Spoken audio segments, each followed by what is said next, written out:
Bienvenue dans le podcast Naturaliste, dans lequel nous vous proposons des connaissances pratiques pour comprendre la nature afin de mieux la respecter.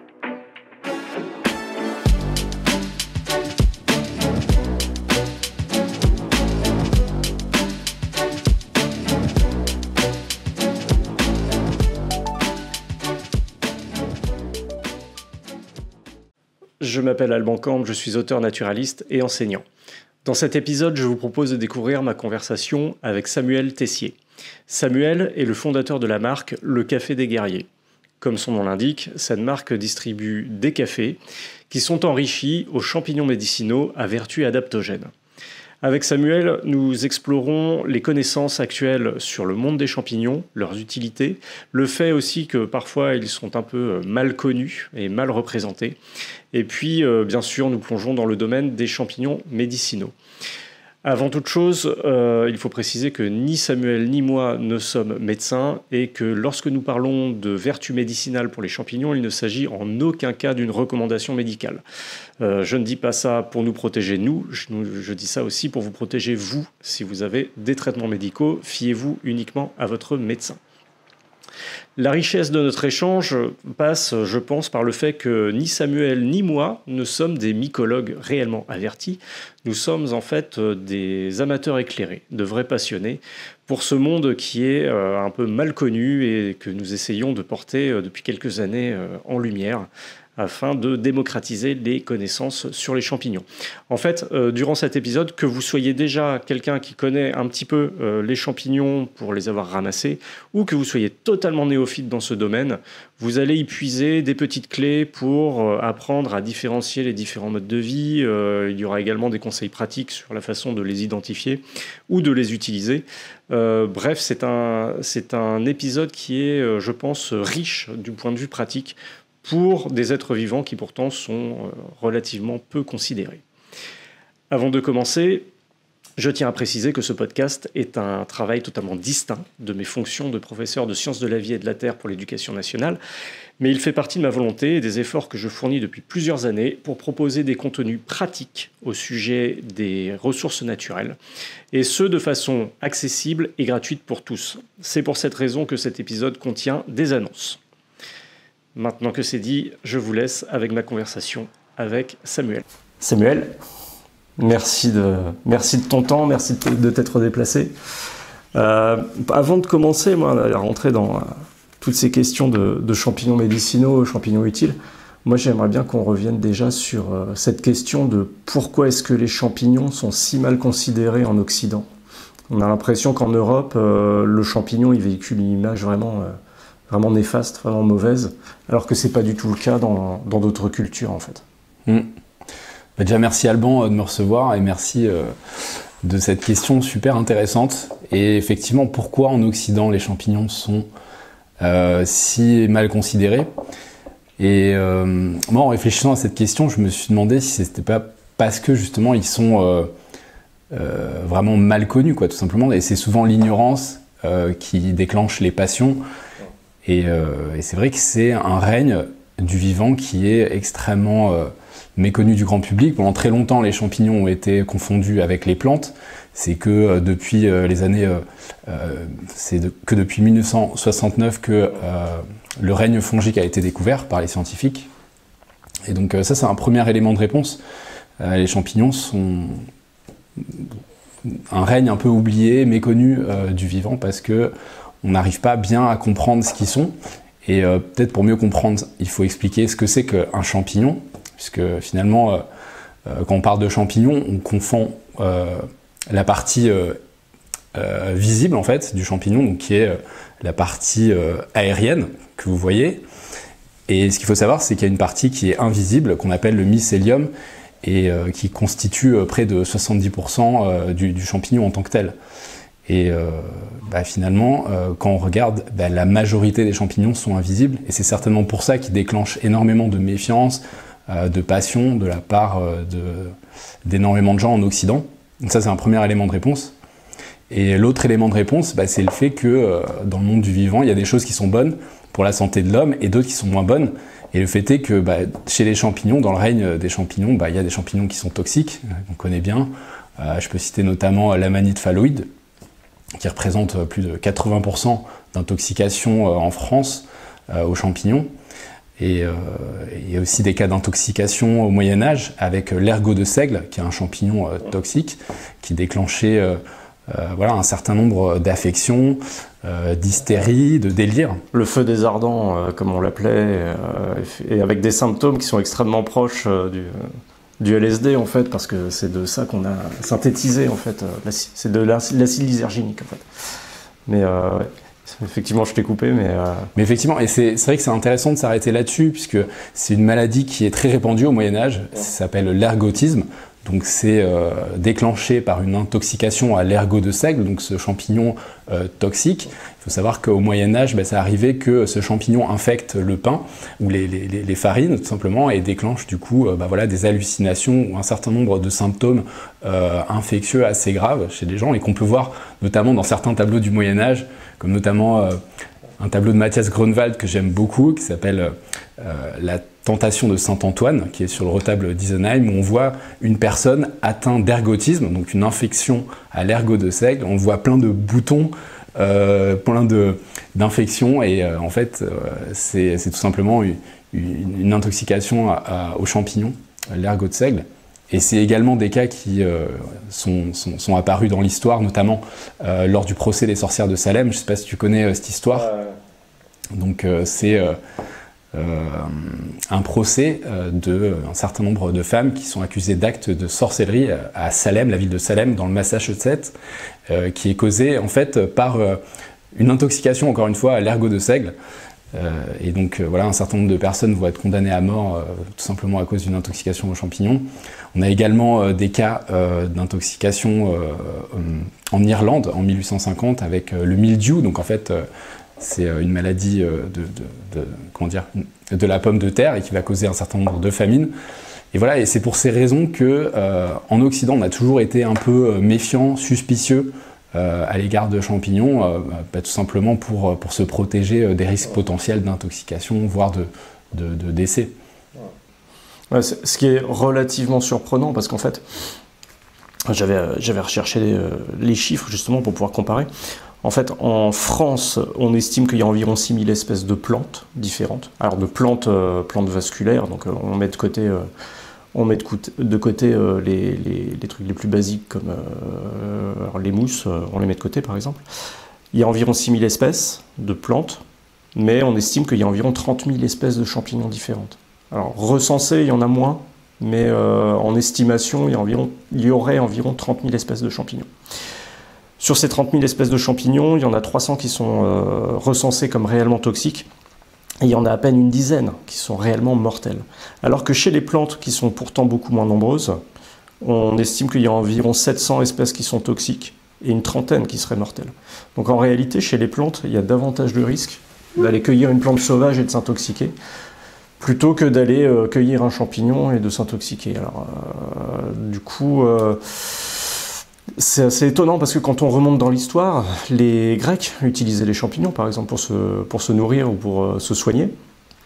Et c'est Dioscoride qui utilisait notamment le polypore du mélèze pour traiter la tuberculose, qui est un champignon médicinal qui est connu également sous le nom d'agaricone. J'ai complètement oublié le nom scientifique, mais en fait il est redécouvert de nos jours, notamment par Paul Stamets, sur lequel on pourra revenir peut-être, comme étant une véritable panacée, même contre certains virus comme le Covid. Donc j'ai l'impression qu'en fait, et peut-être que tu vas nous en parler, il y a eu une perte de ce savoir à partir du moment où la Grèce, l'Empire romain s'est effondré, et c'est peut-être aussi lié à des croyances comme le catholicisme. Super intéressant, comme effectivement, en Grèce antique, les champignons sont très réputés. Ils sont aussi utilisés par Hippocrate pour voilà, certaines maladies infectieuses. Il utilise le chaga, justement, et également, il me semble, le polypore du bouleau pour traiter certaines affections. On a également des cas d'usage du grand médecin Galien de Pergame pendant l'Antiquité. Et à partir de la fin de la Rome antique, eh bien, ce savoir antique sur les champignons va décliner, et pendant la période effectivement de la dynastie mérovingienne et carolingienne, eh bien, ce savoir sur les plantes et les champignons va un peu se perdre au bénéfice de la connaissance religieuse, puisque dans ces dynasties, eh bien, la chrétienté prend de plus en plus d'importance, et donc du coup on va accorder beaucoup moins de crédit à ces connaissances, et voilà, c'est des connaissances qui vont se perdre pour être redécouvertes à la Renaissance, avec voilà, la redécouverte de certains auteurs comme notamment Pline l'Ancien, et puis ensuite une redécouverte qui va se faire en 1800 avec des auteurs comme Pierre Bulliard, le naturaliste français, et également le naturaliste Carl von Linné, qui va commencer à catégoriser énormément de champignons et des plantes dans ses traités naturalistes. Et il va falloir attendre le XXe siècle avec la découverte de la pénicilline par Alexander Le Fleming en 1928 pour que les champignons soient revalorisés et appréciés à leur juste valeur. Donc, Alexander Le Fleming découvre les antibiotiques grâce voilà, à la synthèse de la pénicilline avec un champignon qui s'appelle le Penicillium notatum, qui est une sorte de moisissure et qui va permettre, voilà, grâce à la synthèse de son champignon, d'inventer les antibiotiques qui vont sauver la vie voilà, de millions de personnes pendant les périodes de guerre en fait, du XXe siècle. En fait, c'est la grosse différence entre la Première Guerre mondiale et la Seconde Guerre mondiale. C'est qu'entre-temps, donc Fleming, qui était microbiologiste, qui travaillait essentiellement sur les staphylocoques, selon la légende, une de ses boîtes aurait été contaminée par un Penicillium notatum, ou notata, je ne sais plus comment on dit. Et en fait, ce qu'on observe dans la boîte de culture de ce champignon, de cette bactérie, pardon, staphylocoque, c'est que le champignon s'installe en laissant un liseré où les bactéries sont incapables de s'installer. Et c'est justement ce liseré-là qui contient cette substance qu'on appelle la pénicilline. Et en fait, Fleming, il va réussir à la synthétiser, mais elle sera appliquée que, enfin, un procédé industriel ne sera vraiment appliqué que dans les années 40, je crois. Et c'est pour ça qu'on a une grosse différence entre les morts par infection dans la Première Guerre mondiale et la Seconde Guerre mondiale. C'est qu'en fait, l'antibiothérapie est devenue quasi systématique durant la Seconde Guerre mondiale. Et je trouve que c'est l'exemple parfait en fait pour comprendre que là, on a un champignon. Alors pour le coup, le Penicillium notatum, c'est un champignon qui est microscopique. Il fait partie du groupe, alors mal nommé, c'est pas vraiment un groupe de classification, mais on l'appelle les micromycètes, parce qu'en fait, eux, ils ne vont pas produire de sporophores, de fructification avec un pied et un chapeau, comme on le connaît. Ça va rester une moisissure rampante.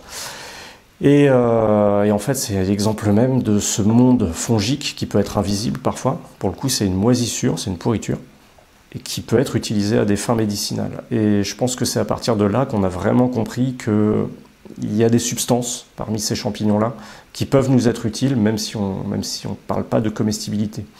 Et en réalité, cette compréhension, nos aïeux l'avaient déjà, probablement depuis plus de, au moins 5000 ans avant Jésus-Christ, avec la fameuse histoire d'Otzi.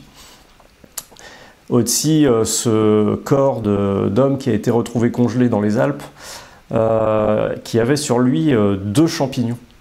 Il avait le polypore du bouleau et des morceaux d'amadou.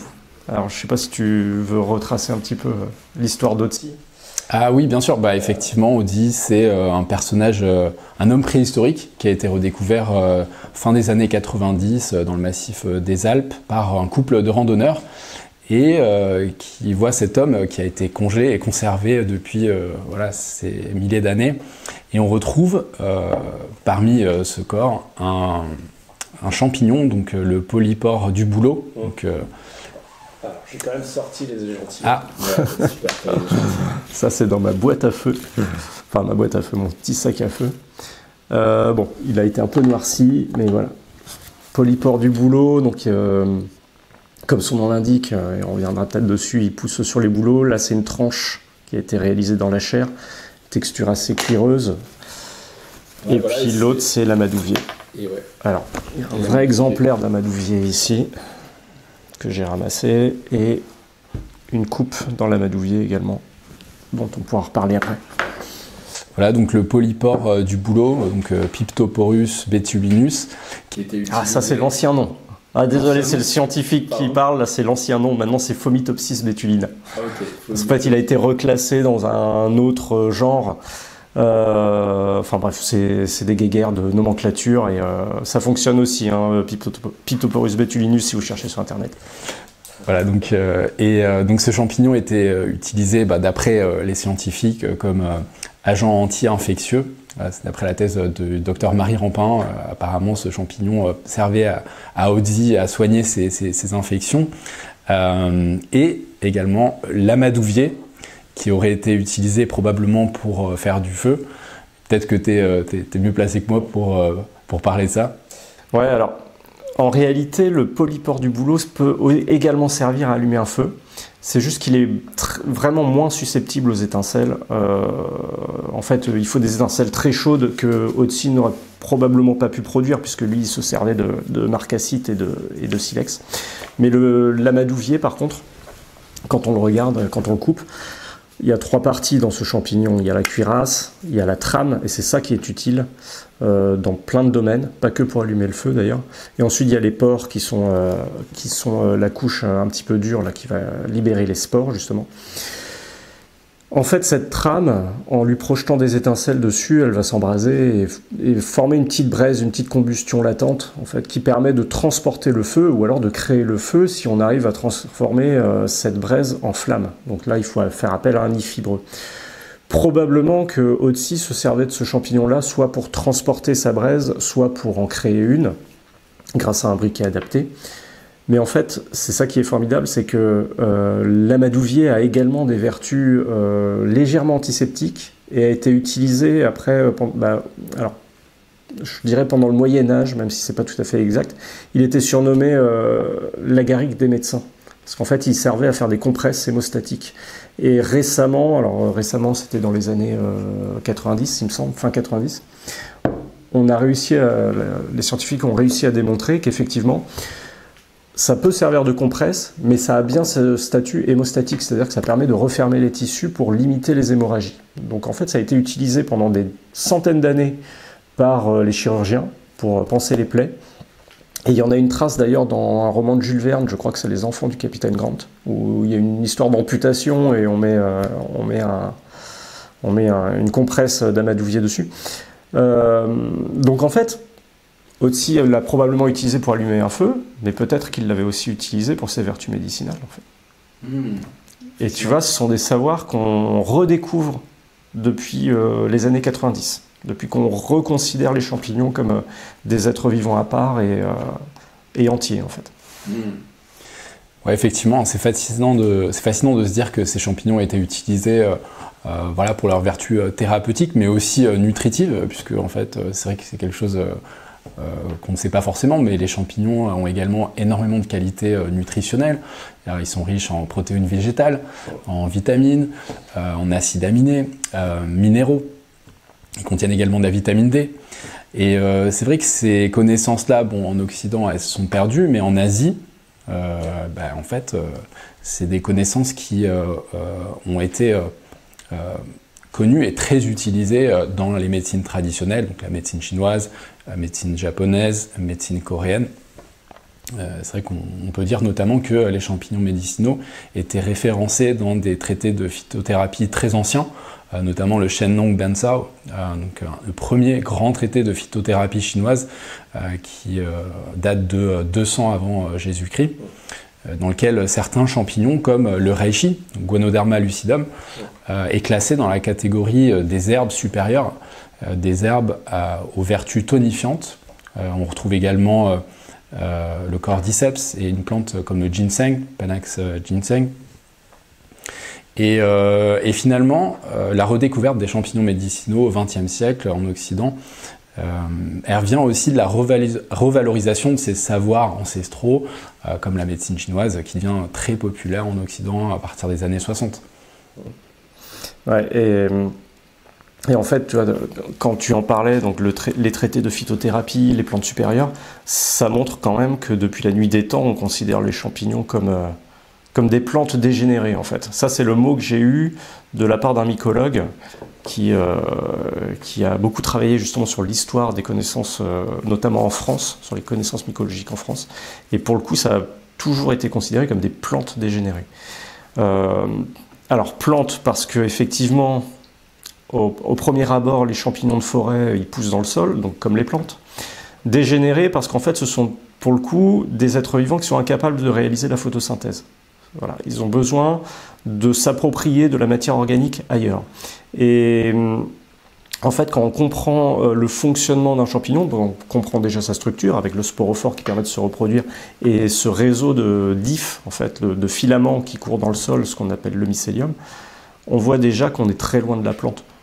Et leur mode de vie va également être extrêmement différent. On a, chez les champignons, donc là c'est vraiment pour la partie, la façon dont ils vivent, il y a 3 modes de vie en fait.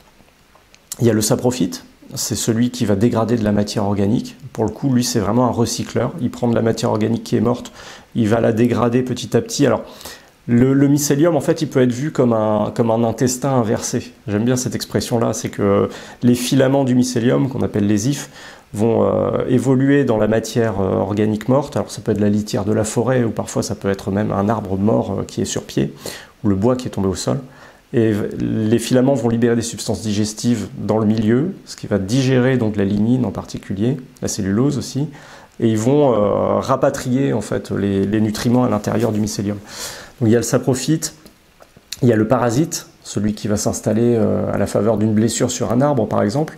D'ailleurs le polypore du bouleau a un premier mode de vie qui est parasite, c'est-à-dire qu'il va aller contaminer un bouleau comme son nom l'indique, et petit à petit il va tuer l'arbre en fait, s'approprier ses ressources, dégrader le bois, et lorsque l'arbre est mort, il devient saprophyte, c'est-à-dire que là il va participer à la dégradation de sa matière organique. Donc en fait ils sont capables de changer de mode de vie parfois, de façon assez judicieuse, et ça s'intègre très bien dans les environnements, dans les écosystèmes, puisqu'il faut toujours recycler la matière organique pour que ça revienne à la matière minérale. Et le dernier mode de vie que je trouve extrêmement élégant et qui pour le coup a vraiment été mis en lumière dans les années 2000, ce sont les mycorhizes. C'est le fait que le champignon va entrer en symbiose avec les arbres, avec les plantes, et on se rend compte qu'en fait, à l'échelle mondiale, plus de 80% des plantes, que ce soit les arbres ou les plantes plus basses, sont incapables de vivre sans champignons mycorhiziens. Ou du moins, elles vivraient très mal et poussent vraiment très mal. Il y a des expériences qui sont très faciles à trouver sur Internet où on voit des pots de plantes avec une terre qui est ensemencée de mycélium et des pots de plantes où tout a été stérilisé et on voit que la croissance est décuplée à partir du moment où il y a des champignons. Donc il y a une formule que j'aime bien, c'est que le champignon est à la frontière entre la vie et la mort, parce que justement il permet d'assurer aux plantes une meilleure vie en captant la matière minérale, matière qui est dite morte, et puis il participe à la décomposition de la matière organique une fois que le cycle a été bouclé, et pour que cette matière revienne à la matière minérale. Donc pour que en fait dans l'écosystème la matière circule tout le temps. Donc ils sont assez élégants sur ce point-là, et je pense que ça fait partie aussi des choses que tu avais étudiées dans ton film des champignons et des dieux. Ouais, effectivement, c'est quelque chose qui apparaît dans le film. Je ne sais plus qui est-ce qui parle de ça, mais effectivement, les champignons ont un peu cette image du dieu romain Janus, donc le dieu des portes, à la frontière entre la vie et la mort. Et parce que finalement il s'inscrit dans le cycle de la vie, quoi, à travers effectivement le recyclage des matières organiques dans la nature, son activité effectivement de saprophyte, et finalement il transforme les matières organiques, les matières mortes, en voilà, un certain nombre de nutriments dont vont bénéficier les plantes et d'autres organismes dans la nature. D'ailleurs, j'ai appris très récemment une petite astuce pour différencier un champignon saprophyte d'un champignon plutôt mycorhizien. Alors, le parasite, c'est assez facile parce qu'en général, il pousse sur un autre. Donc, il va aller s'extirper du bois, d'un feuillu ou d'un résineux. Par contre, donc, le saprophyte, celui qui va dégrader la matière organique et qui pousse vraiment sur le sol forestier, Vu que lui, il dégrade tout ce qui est mort, or c'est ça la litière forestière, c'est cette couche de matériaux morts, que ce soit des feuilles, des branches, etc. Lorsqu'on va le cueillir, et lorsqu'on cueille un champignon, en général, on doit le récolter en entier, on n'utilise pas le couteau pour couper le pied, au contraire, ça permet d'aider à l'identification. Lorsque vous allez cueillir le champignon, en fait, le saprophyte, il va avoir le pied sale, c'est ça le terme, c'est champignon à pied sale. Parce que justement, la matière organique a dégradé et autour de son pied et autour de son mycélium. Tandis que le champignon mycorhizien, lui, qui va aller entrer en relation avec les racines d'un arbre, il n'a pas besoin de dégrader cette litière qui est à la surface du sol, donc lui, il va avoir un pied propre. Donc quand on extrait un champignon en fait du sol, s'il y a des petits copeaux qui adhèrent dessus, des petits morceaux de feuilles, voilà, ou même une matière très transformée qui ressemble presque à de la terre, on a un pied sale, c'est plutôt un saprophyte. Si au contraire on tire un autre champignon qui est parfaitement propre à la base, on a un pied propre, et pour le coup ça serait plutôt un mycorhizien. Donc c'est assez intéressant parce que c'est un test visuel en première approximation qui fonctionne plutôt bien. Voilà. La première fois où je l'ai remarqué, c'était sur ce qu'on appelle le bolet orangé des chênes. Alors là, c'est dans le titre, hein, c'est un champignon qui pousse en symbiose avec les chênes. Et il est très joli d'ailleurs, il a un très long pied, un chapeau bien identifié, orange, vraiment magnifique. Et pour le coup, quand je l'ai tiré du sol, vraiment, j'ai été frappé par le fait que le pied était propre. Il n'y avait rien dessus. Donc, pour tes prochaines sorties, génial, merci, petit détail. Merci pour l'info. Très drôle. Excellent. Je me permets une très courte interruption pour vous parler d'un de nos sponsors, Solar Brother. Solar Brother, c'est une entreprise française qui vise à produire des solutions pour tirer parti de l'énergie solaire. Une énergie qui est gratuite, accessible à tous et totalement libre. J'utilise les produits Solar Brother depuis de nombreuses années et vous pouvez les voir dans mes précédentes vidéos dans le domaine du bushcraft ou dans mes publications. J'utilise principalement leur briquet solaire qui permet d'allumer un feu, leur Adventure Kit qui permet aussi d'allumer un feu mais éventuellement de se signaler au secours si jamais on est perdu. J'utilise aussi leur panneau solaire photovoltaïque pour recharger mon téléphone lorsque je suis sur le terrain. Il fonctionne très bien, même sous la canopée. Et j'ai personnellement commandé leur dernière invention qui s'appelle le Sun Aero et qui est un véritable radiateur solaire. Le Sun Aero se fixe sur la façade de votre habitation. Il va capter l'énergie solaire et réinjecter de l'air chaud à l'intérieur de votre maison.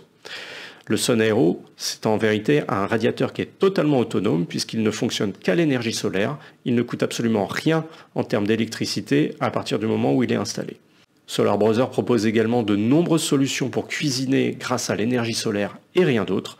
Si vous voulez découvrir leur gamme, vous pouvez vous rendre sur le site solarbrother.com et utiliser le code ALBAN10 pour bénéficier de 10% de réduction sur votre commande. En fait, je voudrais aussi revenir justement sur ces différentes parties. Donc, et puis peut-être un peu de classification, parce qu'en fait, le champignon, c'est extrêmement vaste, et je pense qu'on ne peut pas y couper à cette classification. Donc, comme j'ai dit, il y a tout un groupe de champignons qu'on surnomme les micromycètes. Ce sont ces champignons qui forment des moisissures, des tapis, des trucs comme ça, et dans lesquels on ne verra jamais un chapeau de quelques centimètres. Voilà, on ne vous verrez jamais un chapeau sortir bien individualisé avec un pied, un chapeau, ou même pousser à la surface des arbres. Ça forme juste des tapis. Voilà, c'est typiquement la moisissure qui pousse sur les fruits quand vous les oubliez dans la cuisine.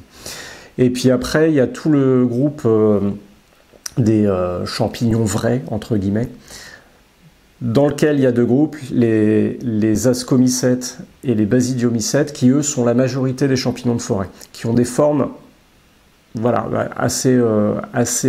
enfin, des formes visibles en tout cas.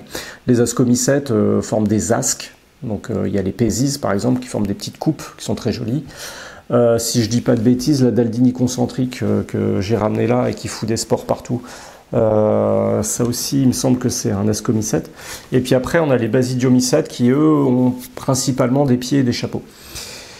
Et en fait, ce qu'on va consommer, là, ce qu'on voit, ce qui est visible, ce sont dans la grande majorité les sporophores. C'est les organes de reproduction qui permettent de libérer les spores. Et dans ces champignons-là, avec forme de pied et de chapeau, quand on regarde sous le chapeau, il y a également les champignons à lame, les champignons à tube, ou les champignons qui ont des aiguillons. Et pour le coup, là, on peut partir dans différentes classifications encore. Mais toujours est-il qu'en fait, l'organisme champignon, c'est ce mycélium qui court dans le sol et qui est invisible.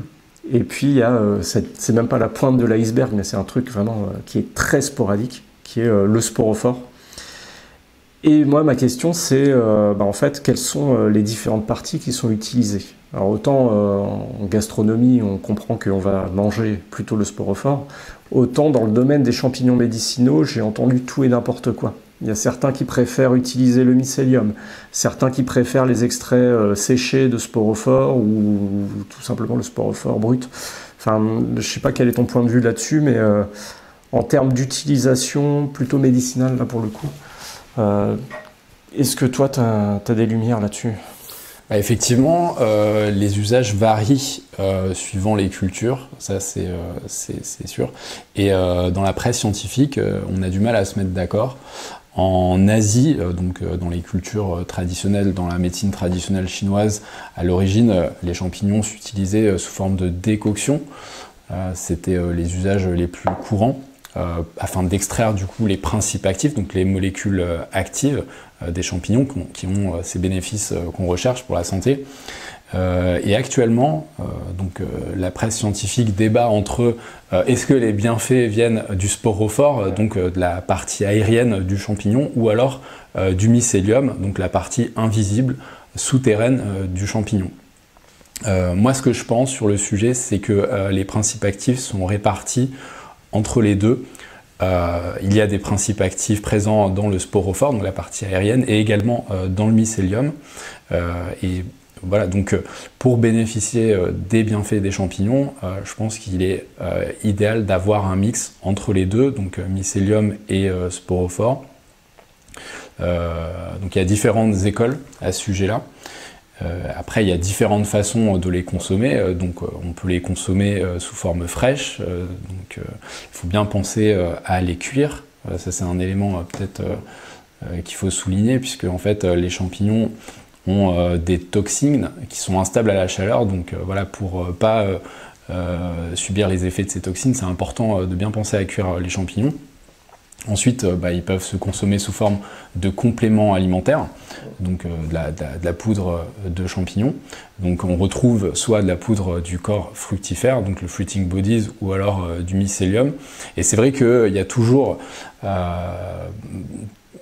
un peu un débat justement sur la qualité de ces compléments alimentaires, puisqu'il y a un manque de transparence qui est réel sur le marché des champignons médicinaux. Et donc moi, ce que je recommande toujours aux consommateurs, c'est de privilégier du bio, voilà, qui quand même donne une garantie sur la qualité de culture des champignons, et aussi voilà, qui respecte un certain nombre un certain cahier des charges de qualité dans la production de ce champignon. Ce qui est un peu plus rare à trouver, c'est des teintures mères. C'est quelque chose qui est un peu plus rare, mais on peut également consommer ces champignons sous cette forme-là, donc qui vont extraire les principes actifs du champignon. Et également, ce qui est possible, c'est tout simplement d'ajouter ces poudres à des aliments tels que yaourt, smoothie, café, thé. Surtout café, si vous aimez le café. Mais voilà, c'est une autre façon de pouvoir bénéficier des bienfaits des champignons dans l'alimentation. Ouais. Et après, il peut aussi y avoir la volonté, enfin moi en tout cas c'est la volonté que j'ai eue à un moment, c'est d'aller les rechercher dans la nature, tout en sachant là que ça va être très compliqué d'être sûr de la qualité du champignon. Est-ce qu'il n'est pas contaminé par des polluants? Est-ce que la quantité de principes actifs n'est pas trop variable d'une zone à l'autre? Enfin voilà, moi c'était par pur intérêt scientifique, je dirais. C'était juste d'aller dans le milieu, essayer d'identifier ces champignons médicinaux, mais pas pour les consommer. Bien sûr, je suis très fan des champignons médicinaux, mais quand je les consomme, c'est sous forme de compléments alimentaires. Et il y a juste une forme dont on n'a pas parlé, pour le coup c'est le chaga, puisqu'il s'agit en fait... non pas il s'agit ni du mycélium ni du sporophore. En fait, il s'agit d'un sclérote. C'est une forme de résistance en quelque sorte. C'est comme si le champignon se mettait dans une carapace pour se protéger. Et ce chaga, en fait, je pense que tu vas pouvoir nous en parler. Je pense qu'il est emblématique des champignons médicinaux. C'est peut-être celui-là qui est le plus connu. Et moi, ce qui m'a frappé, c'est que Alors, je l'ai découvert en fait totalement par hasard en allant bivouaquer avec un copain, en voyant une masse sombre qui s'extrude du tronc d'un bouleau. Je m'y attendais vraiment pas. Et en fait, quand on récolte le chaga, l'intérieur devient jaune vif, enfin, avec des petites veines. Ça montre que le chaga là est de bonne qualité. Et surtout, ce qui m'a frappé, encore comme dans le cas d'Otsi, c'est que le chaga permet d'allumer un feu. Tu vois, en y mettant des étincelles, même des étincelles de briquet à silex, pas très chaudes, on va dire, et ben on peut former une braise, et de la braise, on peut former un feu. Donc il y a, je ne sais pas si c'est un signe, mais tu vois, il y a encore le lien entre allumer un feu, c'est quelque chose qui nous définit en tant qu'humains, et les vertus médicinales qui sont particulièrement reconnues pour ce champignon-là, quoi. C'est incroyable, je ne savais pas ça qu'on pouvait faire du feu avec le chaga.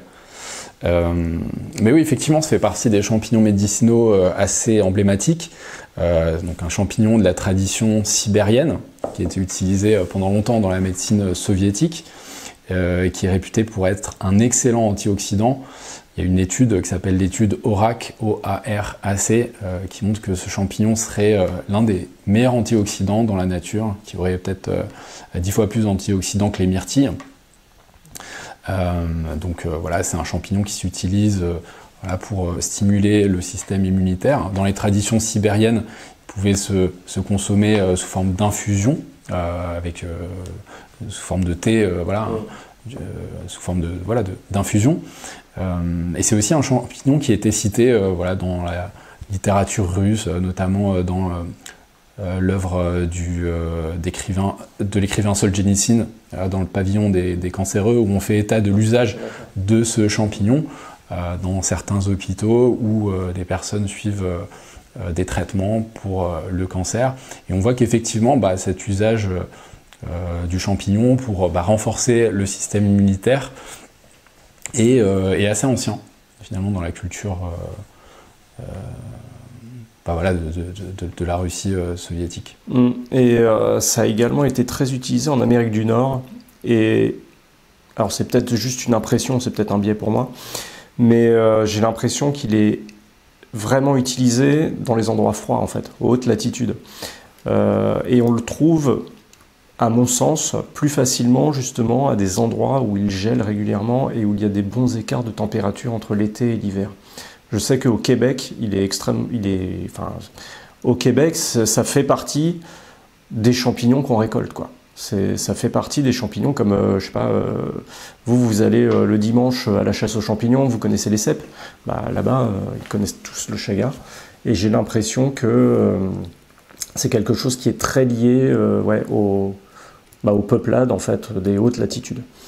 Même si, en Grèce, ils l'ont utilisé aussi, il me semble. Ils le connaissaient déjà. Okay. Dans les champignons médicinaux, justement, je pense que le chaga, c'est l'un des plus connus, mais alors, il y en a plein d'autres. Ouais, est-ce que alors, tu vois, j'ai ramené quelques petits échantillons, tu peux te servir. Effectivement, donc là, on avait le chaga, donc le champignon sibérien, le super antioxydant, et là, on a le reishi, qui est également un champignon emblématique parmi les champignons médicinaux, qui est considéré comme étant le roi des champignons en Asie. En français, c'est le Ganoderme luisant, je crois. Parce qu'on le connaît sous le terme reishi, et en chinois, c'est lengji ou un truc comme ça. En chinois, c'est lingzhe. Lingzhe. Effectivement, qui signifie la plante de l'esprit. Le nom latin, c'est Guanoderma lucidum, donc qui vient du grec ganos, brillant, et derma, la peau, et qui vient du fait que c'est un champignon qui a un aspect laqué, brillant, et voilà, qui fait penser un petit peu à une peau brillante. Là, on ne le voit pas trop sur ce champignon. Non, parce que c'est un exemplaire séché, et je pense qu'il faut qu'il y ait un minimum d'humidité. Et ce que je trouve très drôle, en fait, avec ce champignon, c'est que, je ne sais pas si on peut le montrer à la caméra, mais le chapeau, il y a une inflexion, en fait, c'est que le pied, il sort, et puis le chapeau se met... alors, il n'est pas réparti, il n'est pas symétrique du tout, en fait, il va pencher d'un côté, c'est assez marrant. Et il est plutôt rougeâtre, orangé. Voilà, tout à fait, ouais. Rougeâtre avec des cercles concentriques. Et c'est vraiment la star de la médecine traditionnelle chinoise. Donc, parmi ces noms, On a voilà, le roi des champignons, on a également le champignon de longévité ou champignon d'immortalité. Et c'est un champignon qui était réservé autrefois dans les milieux de la royauté. On dit souvent que c'était un champignon qui était réservé à l'empereur de Chine, pour ses vertus médicinales, puisque c'est un stimulant immunitaire, et qui était notamment référencé dans le premier traité d'arboristerie chinoise, le Shengnong Bensao, comme étant une des herbes toniques par excellence, voilà, qui permettait de revigorer l'organisme, retrouver de l'énergie, renforcer l'organisme. Voilà, c'est certainement l'un des plus connus. Il possède près de 300 molécules actives qui vont agir pour renforcer l'organisme. Et c'est aussi un champignon je crois que c'est le champignon qui a le plus d'études scientifiques au monde. Je crois qu'il y a environ 1000 études scientifiques qui sont sorties depuis les années 1950 qui montrent un certain nombre de bénéfices pour la santé. D'accord. Alors moi j'avais vu passer également un surnom, je crois que c'était en chinois, c'est le champignon des bébés sages, puisqu'il était administré sous forme de poudre aux femmes enceintes, dans l'espoir que l'enfant, à la sortie de l'utérus, soit déjà calme, ne pleure pas, etc. C'est incroyable, ça je ne savais pas. J'ai essayé de le pousser chez ma femme, ça n'a pas fonctionné. On a beaucoup de contre-indications pendant la grossesse, mais voilà, bon, s'il y a des gens qui veulent essayer. Le polypore du bouleau, on en a déjà rapidement parlé. Il a notamment des vertus vermifuges. Et d'ailleurs, chez Otzi, on en a retrouvé des morceaux dans son estomac. Parce qu'il y a eu une autopsie, en fait, 5000 ans après. Et on a retrouvé donc, des traces de contamination par des vers et des morceaux de polypore du bouleau. Donc là, pour le coup, c'est la preuve qu'il l'avait consommé sciemment. Et vu la texture, j'ai essayé d'en manger, ça se mange pas. C'est une texture très cuireuse, très dure. C'était pas, c'est pas quelque chose qu'on va consommer. Alors peut-être pour se remplir le ventre et tromper la sensation de faim, mais c'est pas comestible au sens propre, quoi. Et autre donnée intéressante, c'est qu'il a également servi pendant très longtemps à aiguiser les lames, puisque c'était la texture en fait de la chair est un peu caoutchouteuse comme du cuir. Et ça servait à faire des cuirs pour pour affûter les rasoirs, ou pour enlever le morphile des lames, en tout cas après les avoir affûtés. Super intéressant, tu vois, je savais pas ça. Mais c'est ça qui est fascinant, c'est qu'en fait, on a des champignons médicinaux, donc qui ont des vertus médicinales avérées et qui sont en plus confirmées par la science. Et en réalité, à côté, il y a souvent d'autres utilisations. Et je pense que le plus emblématique, du coup, c'est l'amadouvier. On a déjà dit qu'il servait à allumer le feu. Il a servi à faire des compresses. Ouais, à cautériser les plaies. Oui, alors il y a une technique chinoise qui s'appelle l'amoxibustion, qui est liée à l'acupuncture, où il prenait des morceaux d'amadouvier qu'il plaçait sur les points d'acupuncture, et il les mettait en combustion. D'accord. Donc j'imagine que ça brûle un petit peu, mais voilà. Qu'est-ce que j'ai entendu là-dessus? C'est que la fumée de l'amadouvier également, quand il est en combustion, permet d'éloigner les insectes volants. Bon, j'ai envie de dire un peu comme toutes les fumées, puisque les insectes volants détestent ça, donc c'est toujours plus pratique. Alors, nous, on n'aime pas les feux qui font trop de fumée quand on est en bivouac, quand on fait du bushcraft, mais en fait, ça permet quand même d'éloigner les insectes volants. Il paraît que la fumée de l'amadouvier, ça fonctionne très bien. Et à quoi il a servi également? À faire des tampons pour les pêcheurs qui doivent sécher leurs mouches, parce qu'en fait il a des vertus hydrofuges, il repousse l'humidité. Donc notamment en Europe de l'Est et du côté de la Roumanie, il y a une vraie industrie de la trame d'amadouvier et qui a servi également à fabriquer même des vêtements. Et on a déjà parlé de Paul Stamets, tu l'as déjà vu je pense, avec son chapeau. Ok, c'est un chapeau d'amadouvier. C'est incroyable. C'est incroyable, je savais pas ça. Ouais, et c'est un chapeau, alors je crois que c'est un chapeau qui vient de Roumanie justement. Ok. Et là-bas, ils en font même des tissus, en fait, des vêtements, quoi. Ils ont un artisanat qui permet de tisser la trame. Et Stamets, d'ailleurs, je crois, a un trou dans son chapeau, il me semble, si c'est bien lui, et parce que ça reste combustible. Et il me semble qu'il a reçu une étincelle, un truc comme ça. Ouais. Bon bref, c'est assez marrant. Qu'est-ce que nous avons comme autre exemplaire? Alors, la Daldini concentrique. Alors celle-là, j'aime beaucoup parce que... Je vais me saillir les doigts encore. Je ne sais pas si tu la connais. Alors non, je ne connaissais pas. Ça ressemble à des petites boules noires. Donc ça pousse essentiellement... Alors là, pour le coup, c'est le sporophore. Ça pousse essentiellement sur les frênes. Ouais. Le bois de frêne. Et à la limite... bon, je ferai peut-être un petit zoom ou alors vous irez chercher sur Internet. Mais on l'appelle Daldini concentrique parce que si tu regardes bien dedans, il y a les cernes de croissance. Ok, bah ouais. Tu vois, qui sont bien imbriquées. Ouais. Il pousse sur les frênes, le sporophore se développe sur le bois de frêne lorsqu'il est bien sec, voire lorsqu'il est brûlé. Or, c'est un champignon, lorsqu'il est sec, qui est très susceptible aux étincelles et qui permet également de former une braise, pour allumer un feu. Et en fait, là, on a une vraie question scientifique de l'œuf ou la poule. C'est, est-ce que lorsqu'un arbre meurt, son bois sèche, la Daldini concentrique se développe et va libérer des spores donc, pour coloniser le milieu, mais en tout cas va favoriser les braises, enfin le fait qu'il pourrait y avoir un incendie de forêt, ou est-ce que inversement, c'est quand il y a un incendie de forêt, que les frênes sont morts, que le bois est un peu calciné, que là il va tirer parti de ce bois qui est asséché pour se développer et recoloniser le milieu. Et en fait, voilà, les scientifiques ne sont pas d'accord là-dessus. Toujours est-il que c'est un champignon qui permet d'allumer le feu.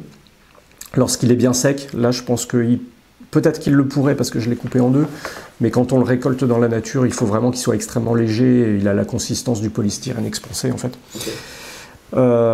Et il a également des vertus médicinales, de ce que j'en ai vu. Alors réduit en poudre, en ingestion ou directement sur les plaies, il aurait des vertus cicatrisantes.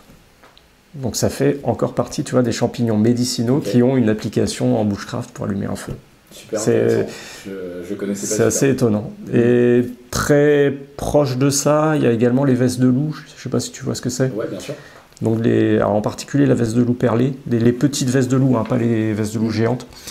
Les petites vestes de loup qui se développent, alors qui ont une chair un peu blanche. Elles se développent plutôt dans les milieux très humides. Et justement, lorsqu'elles grandissent, elles vont se dessécher, former des petites massues, et elles deviennent très sensibles au moindre contact en expulsant des spores. Ouais. Donc en fait, leur moyen de dispersion, c'est simplement la pluie qui tombe, et c'est les gouttes de pluie qui, frappant le champignon, enfin le sporophore desséché, vont libérer les spores dans le milieu.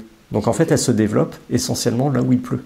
Okay. Donc si vous voyez des vestes de loup perlées, c'est pas l'endroit où bivouaquer, parce que c'est les endroits de la forêt où il va pleuvoir le plus. Ah, ok, d'accord. Et ces champignons-là, les vestes de loup perlées, tu vois, lorsqu'ils sont à ce stade-là, lorsqu'ils libèrent les spores, apparemment, et ça a été confirmé par la science, c'était les Indiens d'Amérique qui utilisaient ça, ils se prenaient la veste de loup et ils mettaient ça sur les plaies avec des vertus cicatrisantes également et désinfectantes, antiseptiques. Et la veste de loup, tu vois, ça s'appelle lycoperdon quelque chose, donc lycoperdon perlatum pour la veste de loup perlée en France. Eh bien, on a réussi à extraire la lycoperdine, qui est un antiseptique naturel aussi. Okay. Donc c'est un très vaste sujet, les champignons médicinaux, et en fait, on se rend compte que même en France, voilà, des exemplaires qui pourraient être réservés à la consommation humaine, en fait, elles ont des vertus. Et sauf erreur de ma part, je crois que le champignon de Paris a aussi des vertus médicinales. Tout à fait, ouais. Et après, je pense qu'il y a d'autres espèces de champignons dont tu pourrais nous parler aussi. Bien sûr, et c'est vrai que ce qui est fascinant dans les champignons, c'est que effectivement, il y en a tout un tas qu'on ne connaît pas bien, et qui sont pourtant utilisés depuis des milliers d'années en Asie. Et en fait, il y a une raison aussi qui fait qu'on les utilise moins en Europe, c'est la législation Novel Food, qui régule justement la mise sur le marché d'un certain nombre de champignons et qui interdit la mise sur le marché de champignons qui n'ont pas été consommés plus de 25 ans, 20 ou 25 ans, je ne sais plus. Et c'est la raison pour laquelle certains champignons, comme notamment le Trametes versicolor, donc, le turkey tail, la Trametes versicolor, donc Trametes, qui fait partie des champignons extrêmement réputés dans le domaine des champignons médicinaux et qui pourtant ne peut pas être commercialisé en Europe pour ces raisons liées à la législation. Donc c'est parce qu'il n'est pas entré dans la consommation humaine depuis plus de 25 ans, exactement. C'est ça? C'est très étonnant comme disposition. Ouais. C'est étonnant. Après, bon, moi je peux tout à fait comprendre, puisque l'objectif c'est de protéger la santé des populations, et c'est tout à fait raisonnable de leur part, mais la conséquence c'est qu'un certain nombre de champignons, comme le turkey tail, Trametes versicolor, et d'autres, comme l'anthrodia notamment, qui est un champignon très populaire à Taïwan, et pour ses bénéfices médicinaux, et qui ne sont pas commercialisables en Europe. Donc c'est une législation qui évolue assez lentement, et qui fait que il y a certains champignons finalement qu'on ne pourra pas utiliser tout de suite, ou alors de façon très privée, en allant les cueillir dans la nature, puisque ça se trouve... Ouais, la Trametes versicolor, j'en ai trouvé énormément. C'est un des principaux décomposeurs des bois de feuillus, en fait. C'est un des plus abondants, donc il est assez facile à trouver. Il y a peut-être un risque de confusion avec une autre espèce, je crois que c'est un Coriolus, quelque chose, mais en fait, la Trametes versicolor est très jolie, avec des belles cernes grisâtres, bleuâtres, qui tirent parfois sur le jaune. Et il me semble que c'est un des champignons les plus prometteurs dans la lutte contre le cancer. Ouais, effectivement. Donc moi je pensais, tu vois, que justement ça venait, que cette interdiction elle venait plutôt du fait que les principes actifs sont pour le coup extrêmement actifs.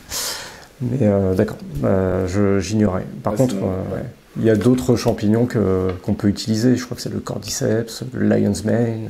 Oui, effectivement, donc il y en a plusieurs. Parmi les plus populaires qu'on n'a pas cités, tu l'as dit, le cordyceps sinensis, qui est un champignon aux vertus énergisantes, qui appartient à la catégorie des adaptogènes, comme le reishi, c'est-à-dire qu'il améliore les capacités de l'organisme à s'adapter au stress, à la fatigue. Donc il a un effet régulateur dans l'organisme. C'est un champignon qui, à l'origine naturelle, pousse sur les hauts plateaux de l'Himalaya, à plus de 3500 mètres d'altitude. Et il a un mode de développement qui est assez particulier. Il se développe en parasitant le dos d'une chenille, d'une certaine espèce de chenille. Et c'est ça qui le rend très particulier.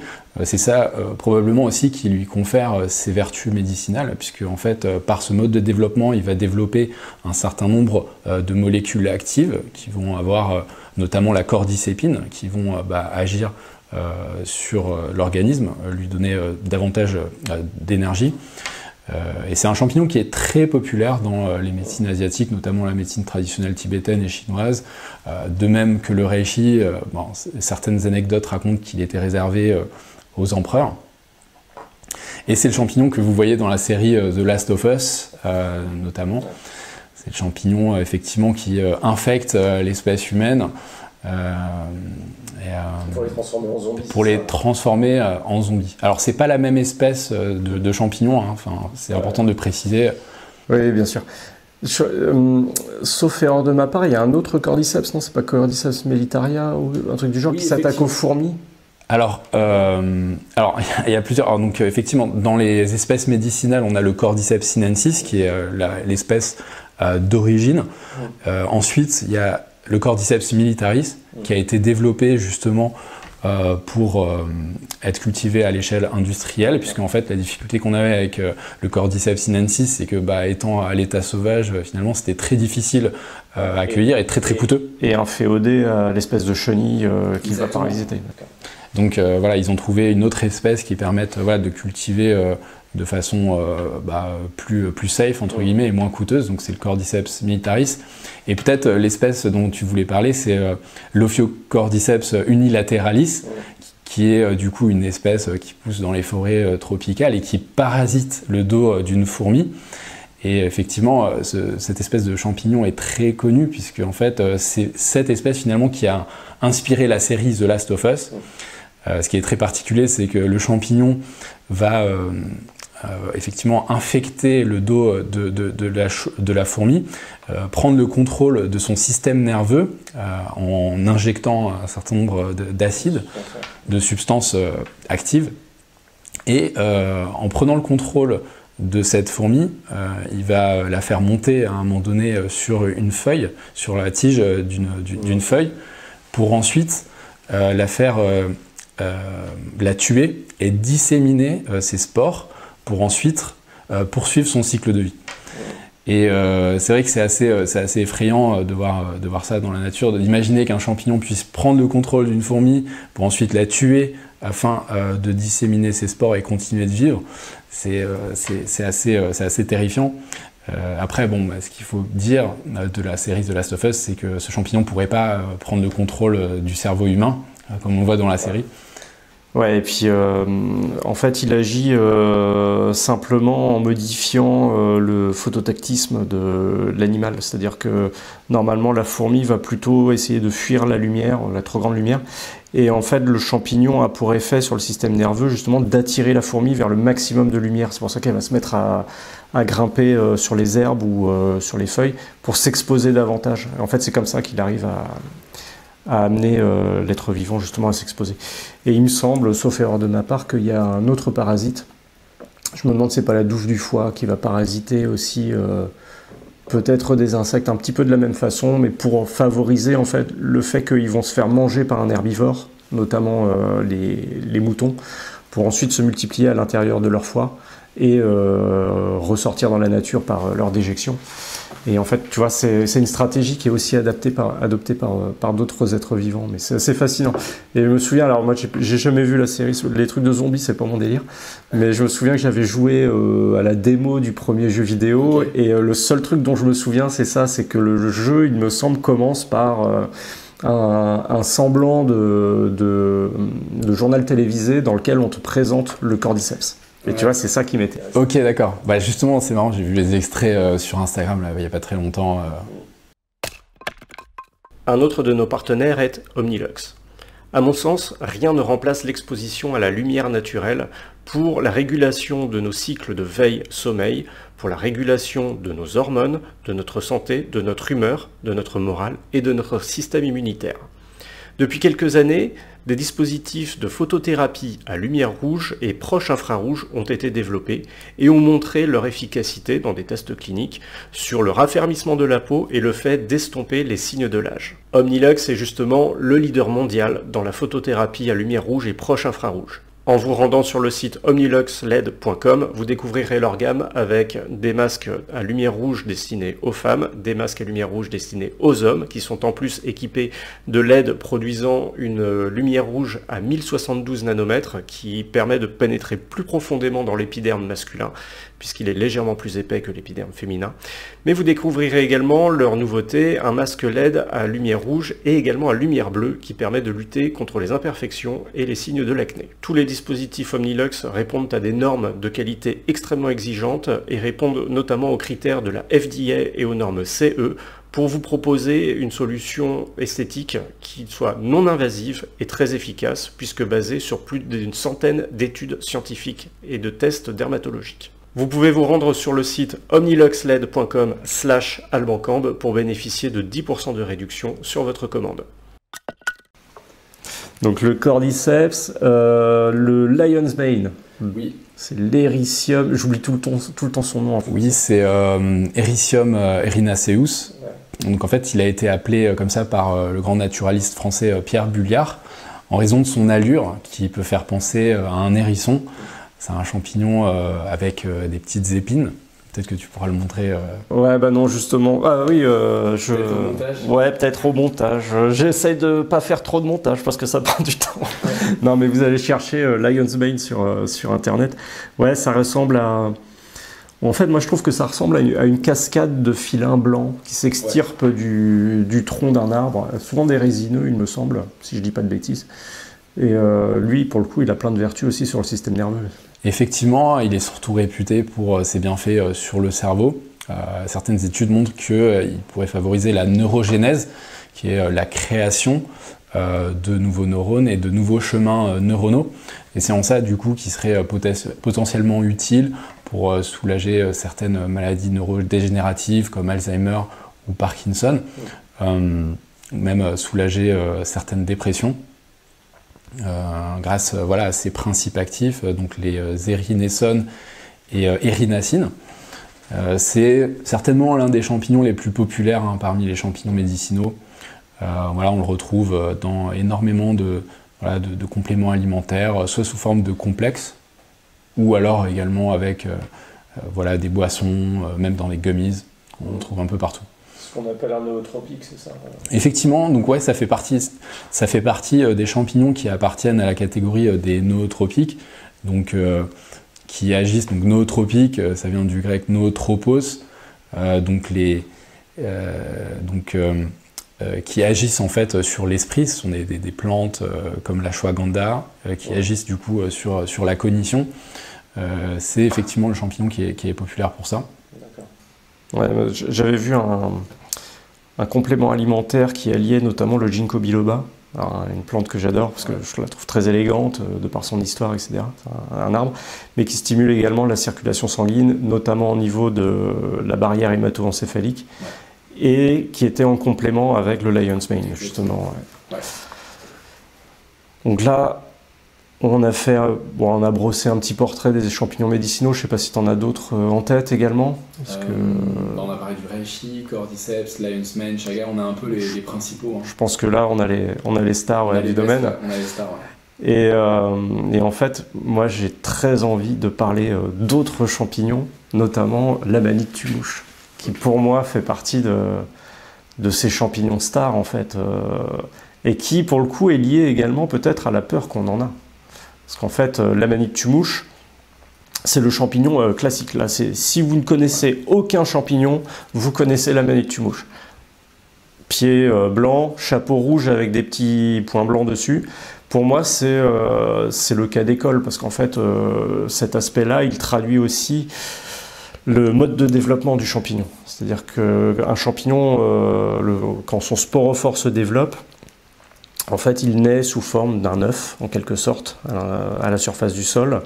D'ailleurs, il naît pour différentes raisons. Ça peut être une modification dans les conditions du milieu, un obstacle que le mycélium va rencontrer dans le sol, une variation de pression, de température, bref. C'est ce qu'on appelle la théorie du stress, en fait. C'est lorsque le mycélium est soumis à un stress, souvent il va produire un sporophore. Et en fait, donc, l'amanite tumouche va naître dans un œuf blanc.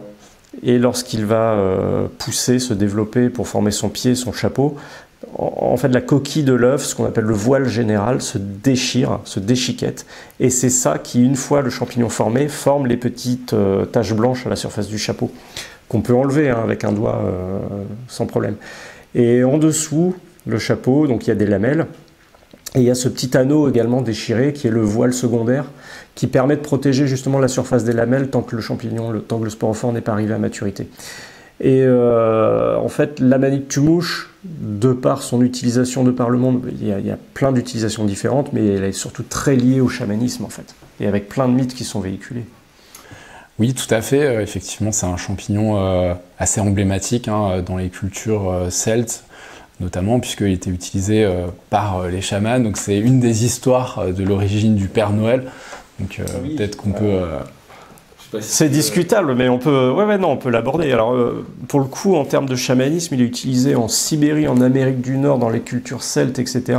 Parce qu'en réalité, ce que la plupart des gens ignorent, je pense que tout le monde sait que c'est un champignon vénéneux, toxique. Alors, il n'est pas mortel. J'ai regardé les chiffres, il n'y a pas eu de décès liés à l'amanite tumouche, au moins depuis qu'on recense les intoxications aux champignons en France. J'ai jamais vu dans la littérature de morts liées directement à l'ingestion d'amanite tumouche. Par contre, c'est extrêmement toxique, avec des effets hallucinogènes. Ouais, effectivement, c'est un champignon qui a deux principes actifs, donc le mucimol, qui est ce principe actif qui va agir sur la cognition, provoquer des hallucinations, et l'acide iboténique qui lui a un effet qui va provoquer des nausées, voire des diarrhées, donc des effets moins agréables. Et c'est vrai que c'est ces substances qui font que ce champignon est parfois utilisé dans certaines cultures, donc notamment certaines cultures celtes. Et pour raconter l'histoire du Père Noël, peut-être qui va intéresser les auditeurs, c'est vrai que dans la tribu des Samis, en Laponie, eh bien, le chef de tribu était un chaman et distribuait ces champignons lors de rituels afin de recréer des liens au sein de la communauté et aussi communiquer avec leurs ancêtres, parce qu'ils avaient la croyance que ces champignons permettaient de les mettre en lien avec ce qu'ils considéraient être le monde invisible. Et ces champignons étaient récoltés avant le solstice d'hiver sous les arbres de conifères, sous des conifères, il me semble. Et, ouais, il est très lié aux sols acides, donc avec des conifères, les sapins, les épicéas. Et du coup aussi, il peut être lié avec les bouleaux qui poussent dans les terrains pauvres. Et d'ailleurs, du coup, je me permets un aparté. Les bouleaux sont des arbres qui adorent la lumière, donc qui poussent plutôt dans la frange bien exposée de la forêt, tu vois, la bordure plutôt sud, ou du moins une parcelle qui est bien exposée. Du coup, moi, ça m'est déjà arrivé d'être dans une forêt de chênaies charmais, tu vois, des chênes, des charmes, un terrain plutôt calcaire. Et pendant ma recherche de champignons, d'un coup, on voyait apparaître des amanites tumouches. Et en fait, là, ça signalait vraiment un changement radical dans la population d'arbres, avec des châtaigniers qui indiquent vraiment un sol acide et les bouleaux qui indiquent que voilà, on s'approche de la frange sud de la forêt. Donc en fait, ça m'avait aussi servi, tu vois, à lire le sol et l'environnement. Super intéressant. Excuse-moi, je t'ai coupé. Non, mais je te remercie pour cette remarque, c'est passionnant. Et donc du coup, voilà, le chaman, donc, le chef du village, récoltait ces champignons, et ensuite, avant de les consommer, il les faisait sécher en les accrochant à des arbres, et c'est un peu ça l'origine du fait que parfois on voit dans les images de Noël des champignons, des amanites muscaria, des amanites tumouches, accrochés au sapin de Noël.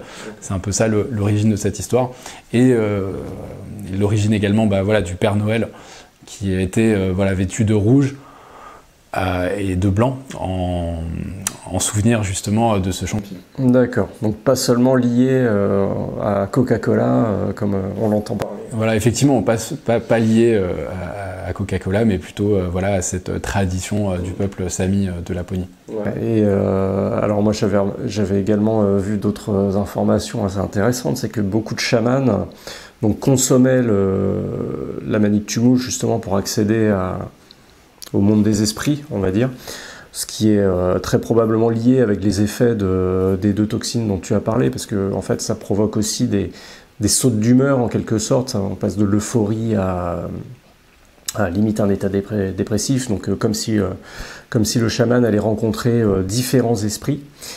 Et je sais qu'il y avait une pratique, alors je ne sais plus si c'est en Sibérie ou en Laponie, mais il y avait cette pratique que les apprentis chamans n'avaient pas le droit de toucher à l'amanite tumouche.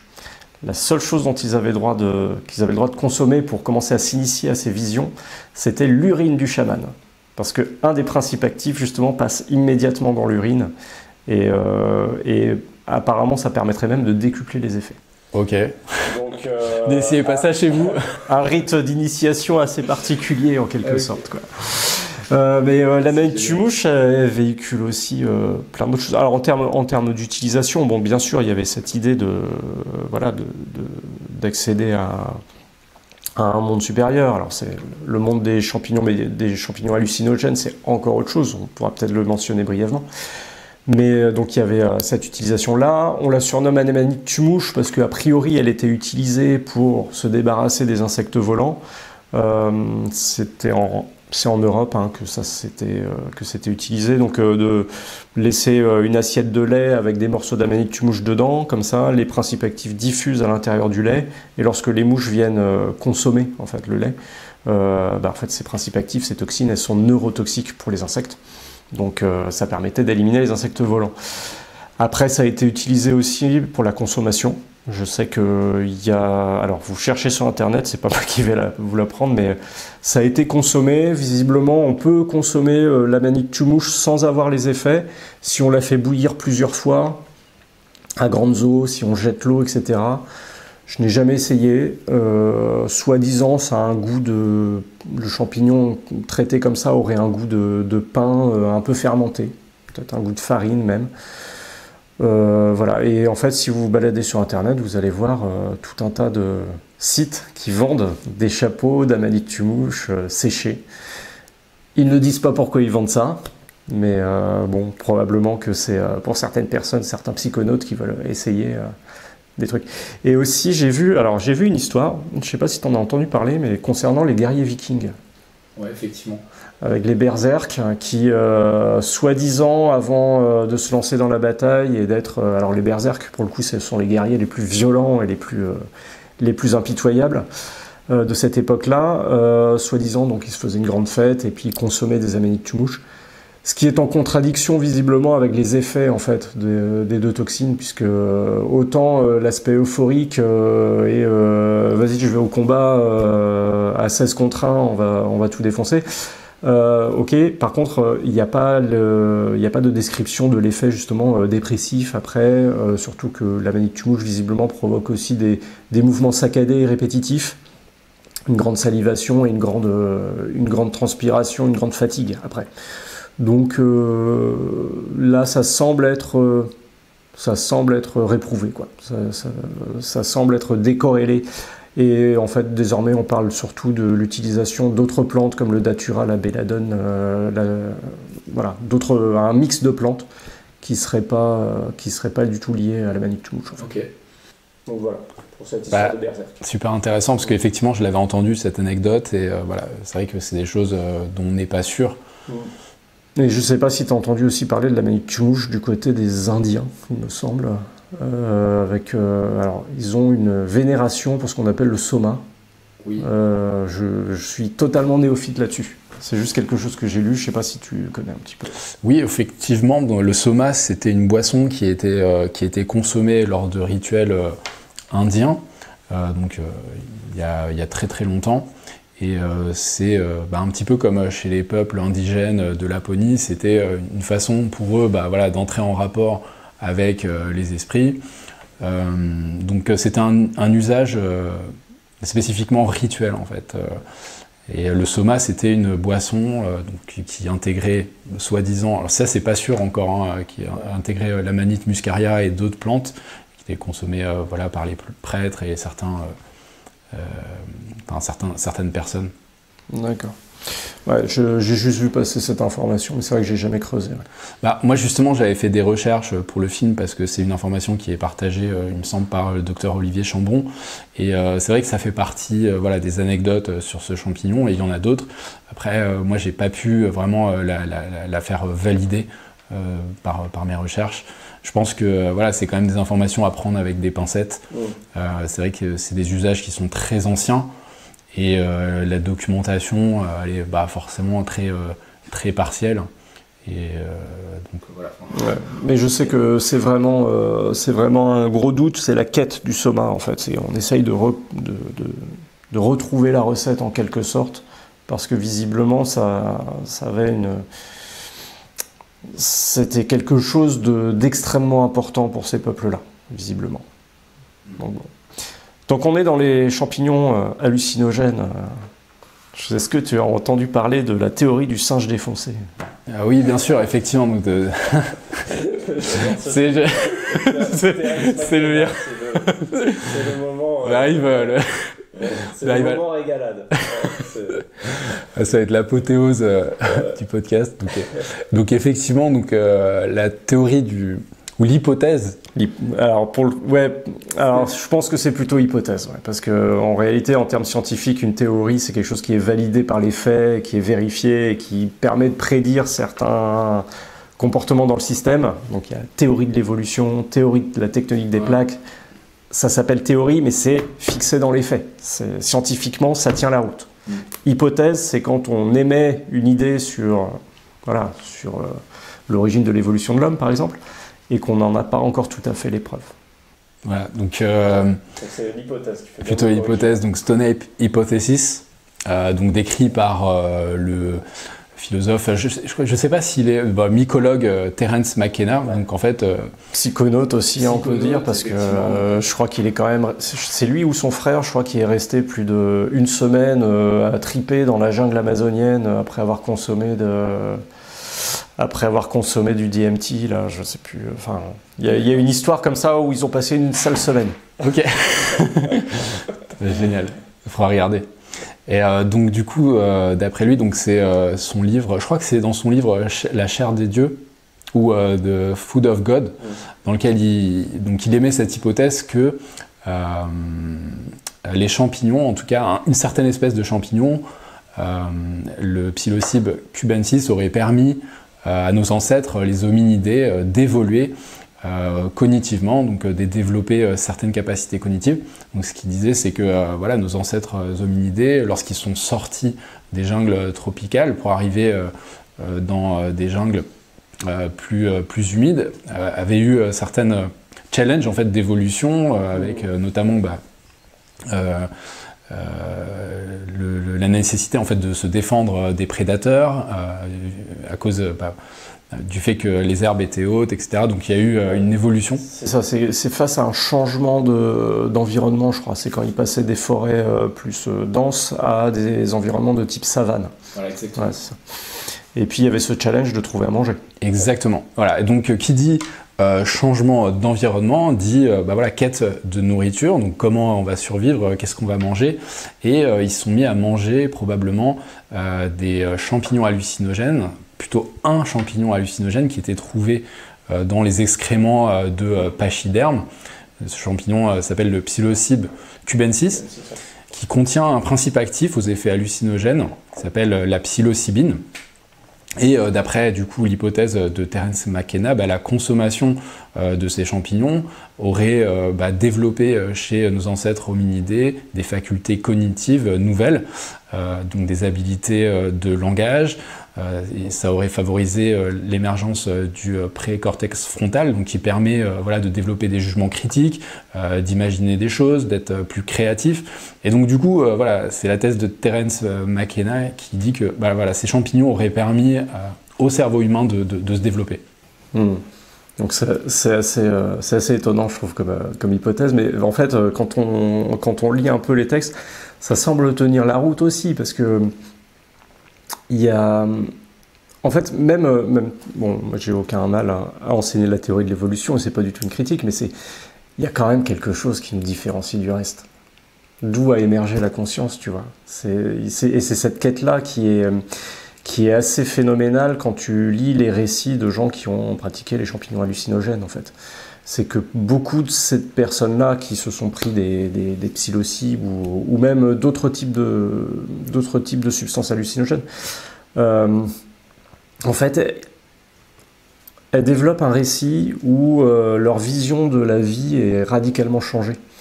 Et c'est ça qui est intéressant aussi dans les champignons hallucinogènes, c'est que d'après ce que j'en ai lu, alors je ne suis pas pratiquant, voilà, pas officiellement, mais enfin très peu en tout cas, dans ces récits-là, tu te rends compte que les champignons hallucinogènes ne provoquent pas d'accoutumance. C'est-à-dire que les gens ne vont pas y retourner comme si c'était de l'alcool, dans une certaine mesure du cannabis, etc. Donc les gens ne vont pas y retourner de façon totalement incontrôlée. Il n'y a pas d'addiction là-dessus. Et très souvent, lorsque le rituel, parce qu'en fait ça doit être pratiqué dans une forme de rituel, lorsque c'est bien pratiqué, en fait ce sont souvent des expériences qui changent la vie, qui sont vraiment extrêmement profondes. Et en particulier avec les champignons hallucinogènes, mais aussi avec d'autres types d'hallucinogènes. Et parfois, lorsque la dose est héroïque, comme le dit Terence McKenna, il y a toujours, quelle que soit l'origine des gens, quelle que soit leur origine sociale, quelle que soit leur origine ethnique, quelle que soit leur origine au monde, il y a toujours ce récit d'avoir communiqué avec une entité supérieure. Et c'est aussi pour ça, je pense, que les champignons hallucinogènes ont tenu une si grande part dans les croyances ancestrales, avec des traces, parfois, je crois que c'est au Mexique, où on retrouve des sculptures de champignons, carrément. Et puis on trouve par-ci, par-là, des champignons qui sont gravés dans des enluminures, dans des édifices religieux. Et tu vois, moi, c'est quelque chose qui me pose question, en fait. C'est mon côté un peu spirituel, entre guillemets. Je sais pas ce que tu en penses, si tu as entendu parler de tout ça. Bah écoute, franchement, sur ces questions, c'est difficile de trancher parce que finalement, c'est des usages culturels qui ont perdu un peu, qui ont peu de traces en fait. Et qui ont été chassés aussi par le christianisme. Qui ont été, effectivement, et qui ont été chassés par le christianisme. Mais en tout cas, moi, ce que je peux dire sur le sujet, c'est qu'effectivement, ça pose question.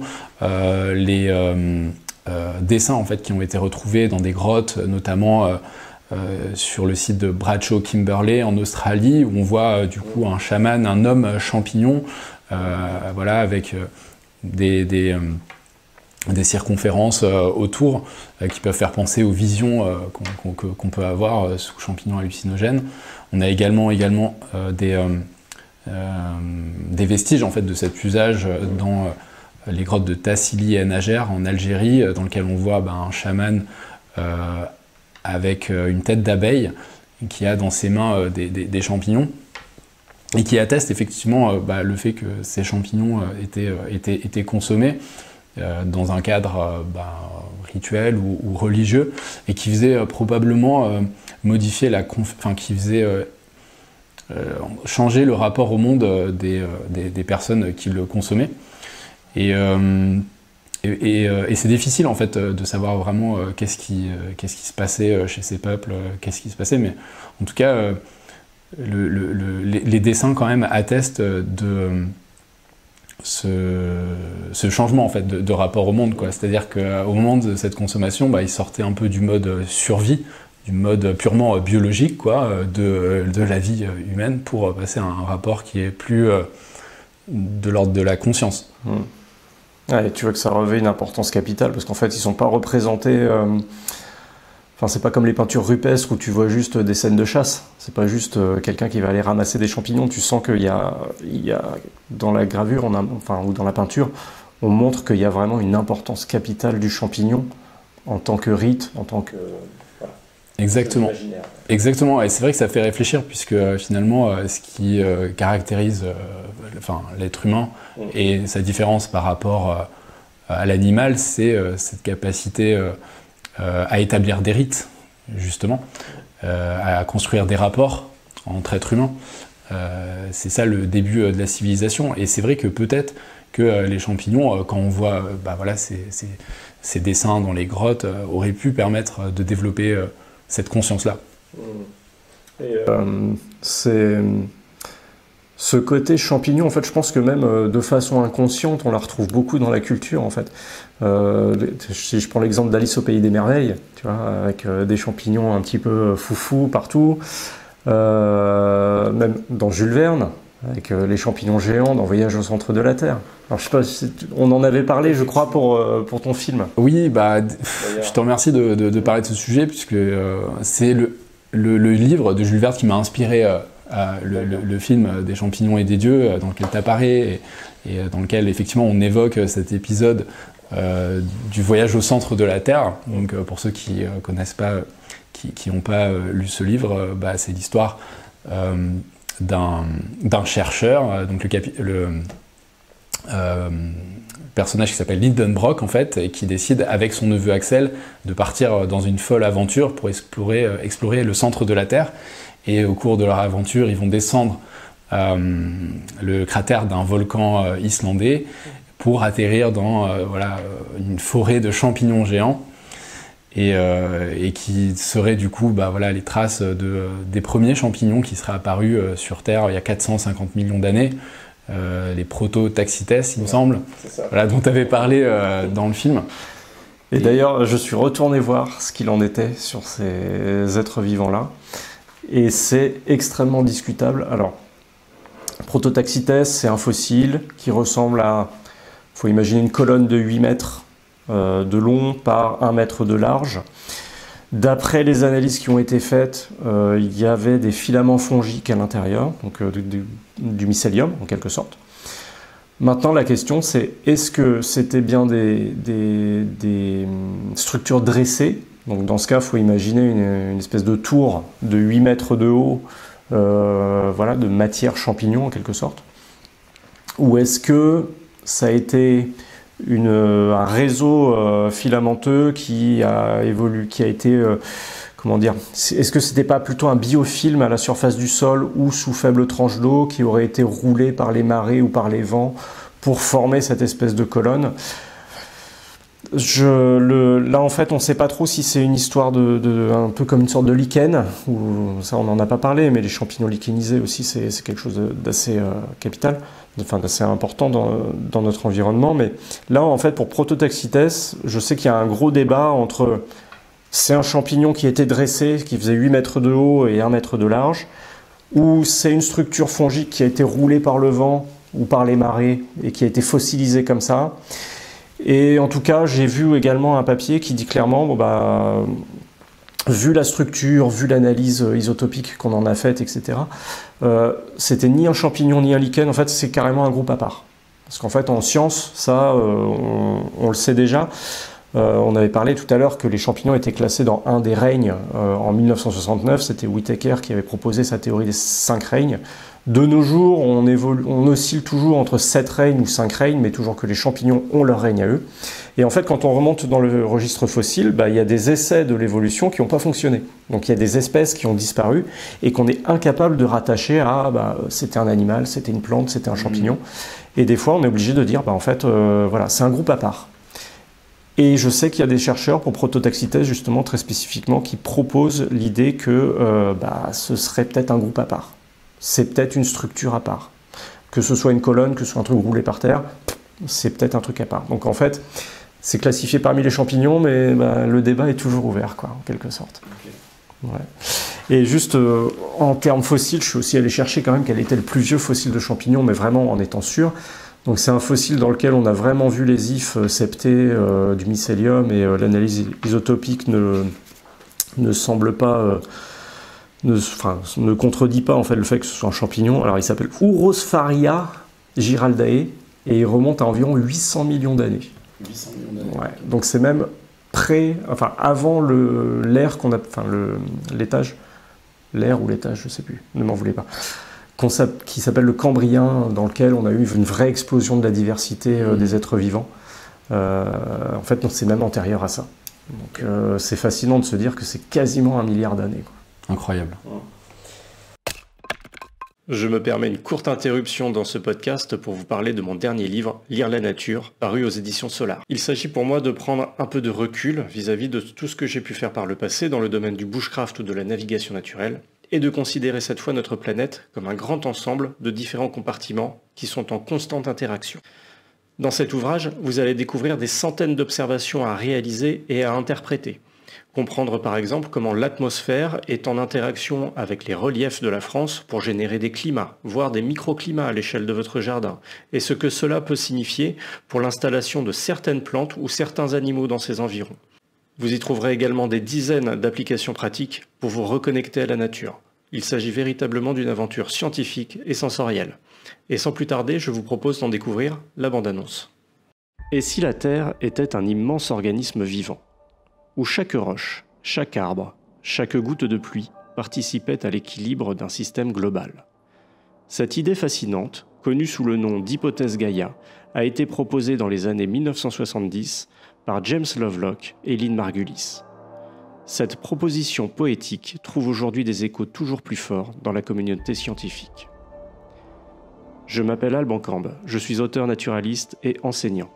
Depuis plus de 10 ans, je cherche à décrypter les messages du monde naturel et en découvrir les multiples ressources utiles. Dans Lire la nature, je vous propose de m'accompagner dans une aventure scientifique et sensorielle unique, où le ciel, les paysages, la flore et la faune sont en constante interaction et deviennent autant d'indices pour comprendre le fonctionnement de notre planète vivante. Vous y découvrirez comment lire les plantes pour se repérer dans le temps et dans l'espace, faire le lien entre les roches qui composent un paysage et les animaux qui y vivent, ou encore comment utiliser vos sens pour évaluer la santé d'une forêt. La nature regorge de ressources utiles, comestibles et médicinales, vers lesquelles chacun d'entre nous peut se tourner au besoin, tout comme le faisaient nos ancêtres. Bien plus qu'un simple manuel d'observation, ce livre propose une véritable reconnexion à la nature au travers de centaines d'applications pratiques. Cet ouvrage richement illustré est éclairé par des connaissances scientifiques précises et accessibles à tous pour que chaque lectrice ou lecteur devienne un véritable naturaliste au sens noble du terme. Lire la nature, c'est la promesse d'un voyage captivant au croisement de l'émerveillement et de la science. Car au plus profond de moi-même, je crois que comprendre la nature, c'est mieux la respecter. En parlant, si on parle de record aussi, t'as entendu parler de l'armilière à lame sombre en Oregon? Oui, effectivement, ouais. L'armilière Ostroyae. Alors, on l'appelle Attends, je dois l'avoir. Solidipes maintenant. Il a changé de nom. Okay. Mais c'est celui-là. Okay. C'est celui-là, mais il a changé de nom parce que visiblement, ce serait une espèce très spécifique de cet endroit-là. Mais bon, c'est le même, hein, c'est un synonyme en fait. Ouais, effectivement. Et ce champignon serait le champignon le plus grand au monde. Et ce qui est incroyable, c'est qu'il est invisible à l'œil nu. Pourquoi ? Parce que la partie la plus grande est le mycélium. Donc la partie souterraine du champignon qui fait, si je ne dis pas de bêtises, près de 8 km. Ouais, 8,6, enfin 9 km². 9 km². Ce qui est absolument incroyable et qui pèse, je ne sais pas combien de... Et qui serait estimé à 2500 ans, quelque chose du genre. Ouais. Donc c'est... en fait, et pour le coup, il est classé comme étant l'être vivant le plus grand au monde. Ok, d'accord. C'est lui qui détient le record. Donc parmi les mammifères, c'est la baleine bleue, là. Ouais. Et parmi les êtres vivants, le plus grand, ce serait ce fameux champignon. Ouais. Ok. Écoute, je pense qu'on a fait un bon tour de toutes ces histoires de champignons. Je ne sais pas s'il y a un thème que tu aurais voulu aborder également autour de ces questions-là. Écoute, pas spécialement. Effectivement, on a parlé de plein de choses. Et c'est vrai que ce qui est intéressant avec les champignons, en tout cas moi, ce qui m'a beaucoup intéressé, c'est le fait qu'elles aient autant d'impact dans le monde dans lequel on vit, que les champignons impactent notre alimentation, notre santé, à la fois notre santé physique mais également mentale, et aussi le fait que les champignons soient porteurs d'espoir dans le domaine de l'écologie, puisque c'est vrai que c'est un aspect qu'on n'a pas abordé, mais les champignons sont... On va l'aborder. Voilà. On peut l'aborder. C'est vrai que les champignons sont d'excellents dépollueurs, et certaines expériences qui ont été faites, notamment par le mycologue Paul Stamets aux États-Unis, montrent que les champignons pourraient aider à nettoyer les marées noires, notamment puisqu'elles permettent d'absorber le pétrole. Et ça vient justement de leur métabolisme, leur capacité à transformer de la matière inerte en nutriments, leur capacité justement à recycler la matière grâce à leur métabolisme. Ouais, c'est le domaine de la bioremédiation. Ça a été très pratiqué déjà avec certaines plantes sur des sites miniers, sur des sites industriels délaissés, donc les plantes qui vont aller rechercher dans l'environnement justement à capter certains polluants, certains métaux lourds. Et je sais que désormais, ils utilisent également des champignons en complément pour décupler en fait l'effet des polluants. Mais il y a ce côté accumulation qui peut aussi être un signe, hein, parce que il y a deux champignons moi que j'adore dans l'environnement quand je me balade, j'adore les voir. Il y a le Rhytisma acerinum, c'est un champignon qui est responsable des points noirs sur les érables. Acerinum parce qu'il pousse sur Acer, l'érable. Je t'en montrerai. Là, remarque, non, ils ne sont pas encore développés tout à fait à cette période de l'année. Mais alors, c'est très intéressant parce que tu vas voir en été en particulier et à la fin de l'été, des feuilles d'érable qui vont porter des gros points noirs. Donc, un aspect qui n'est pas forcément engageant. Et en réalité, ce champignon-là est extrêmement sensible aux particules fines, ce qui fait qu'en ville, il ne peut pas se développer.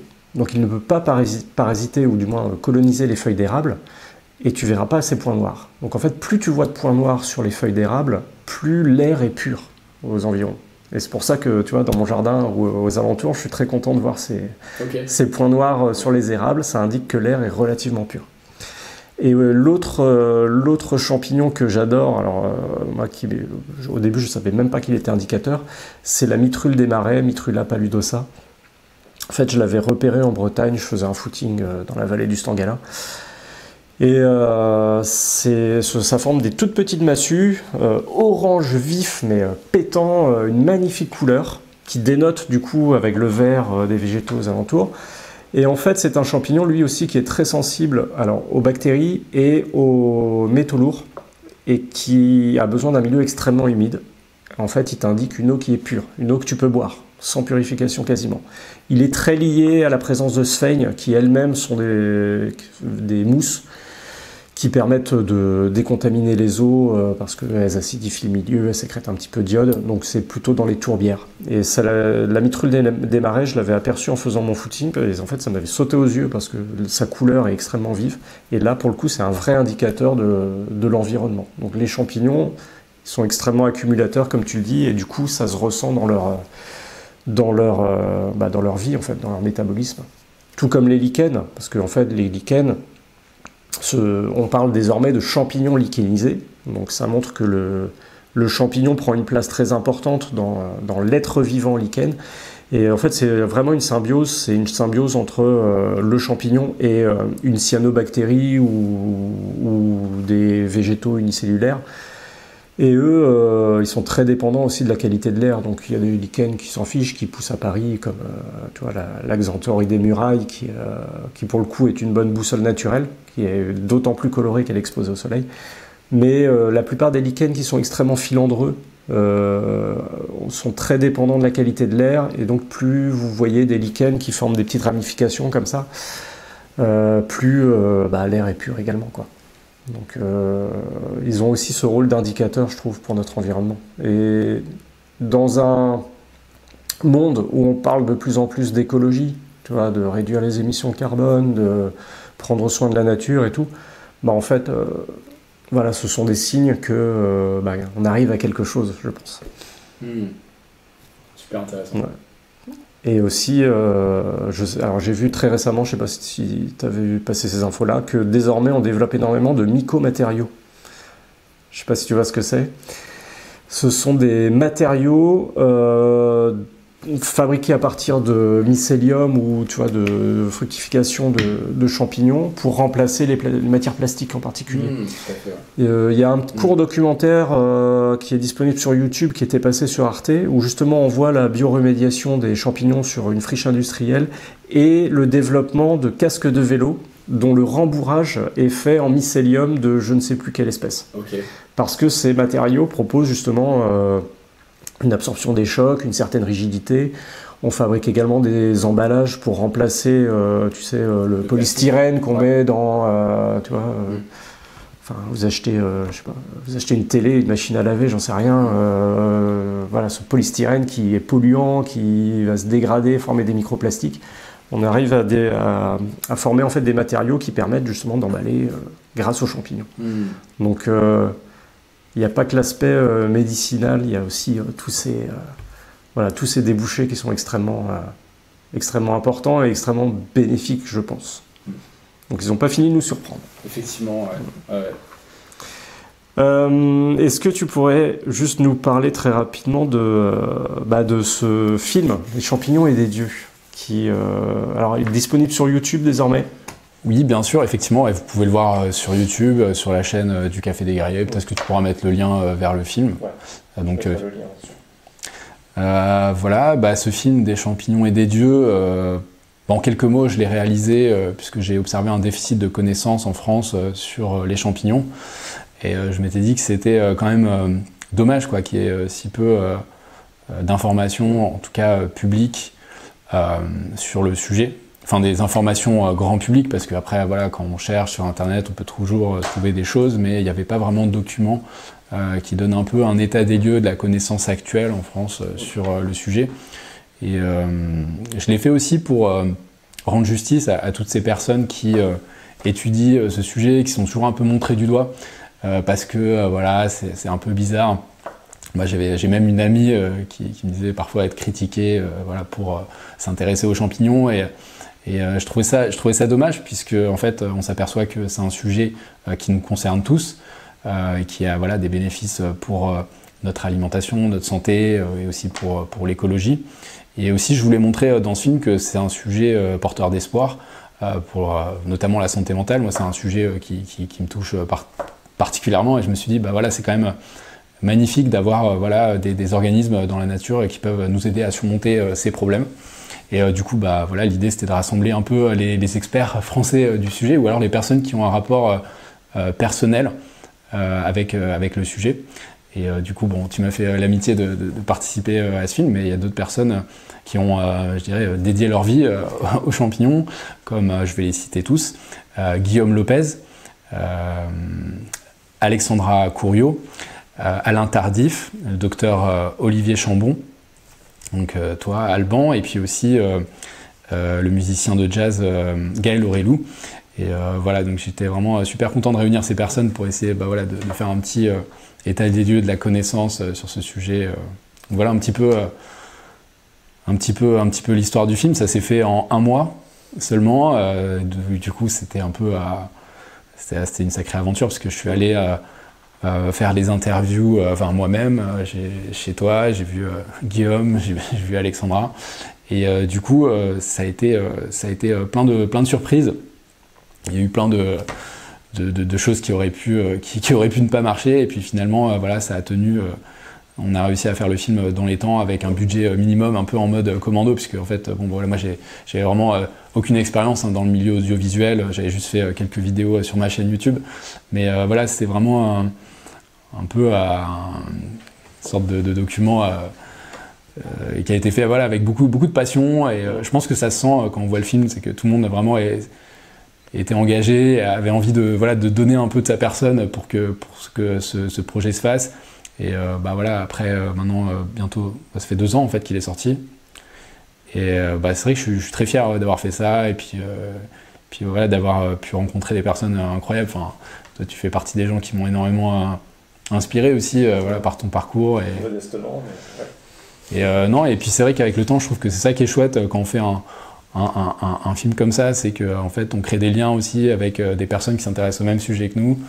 Et je trouve que c'est toujours très enrichissant. Ouais, et moi, je trouve que ce film, en fait, voilà, il transpire la passion et c'est ça qui le rend qualitatif, alors qu'en fait, derrière, il y a très peu de moyens, très peu de temps alloué aussi.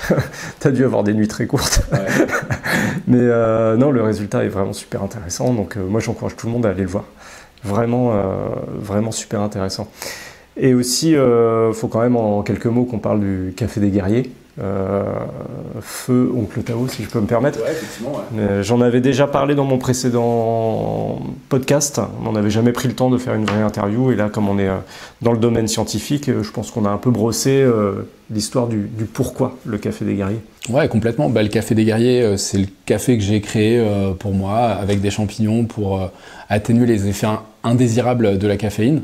Donc l'idée, c'était de proposer un café, un vrai café, et sans les inconvénients qu'on retrouve habituellement dans la caféine, tout ce qui est stress, agitation, nervosité. Et j'y ai mis les meilleurs champignons médicinaux qu'on puisse trouver: chaga, reishi, cordyceps, lion's mane. Et voilà, et puis les gens qui s'intéressent pourront aller découvrir ça ou nous écrire sur Instagram. Je mettrai un lien de toute façon également dans la description. Est-ce que tu peux me passer mon téléphone portable, s'il te plaît? Je ne sais pas pourquoi je l'ai mis là-bas, j'y ai pas pensé avant. Et là, je vais te faire subir le rituel que j'essaie de mettre en place dans ce podcast, qui est de répondre à la question de l'invité précédent. Avec plaisir. L'invité précédente, c'était Marine Meunier.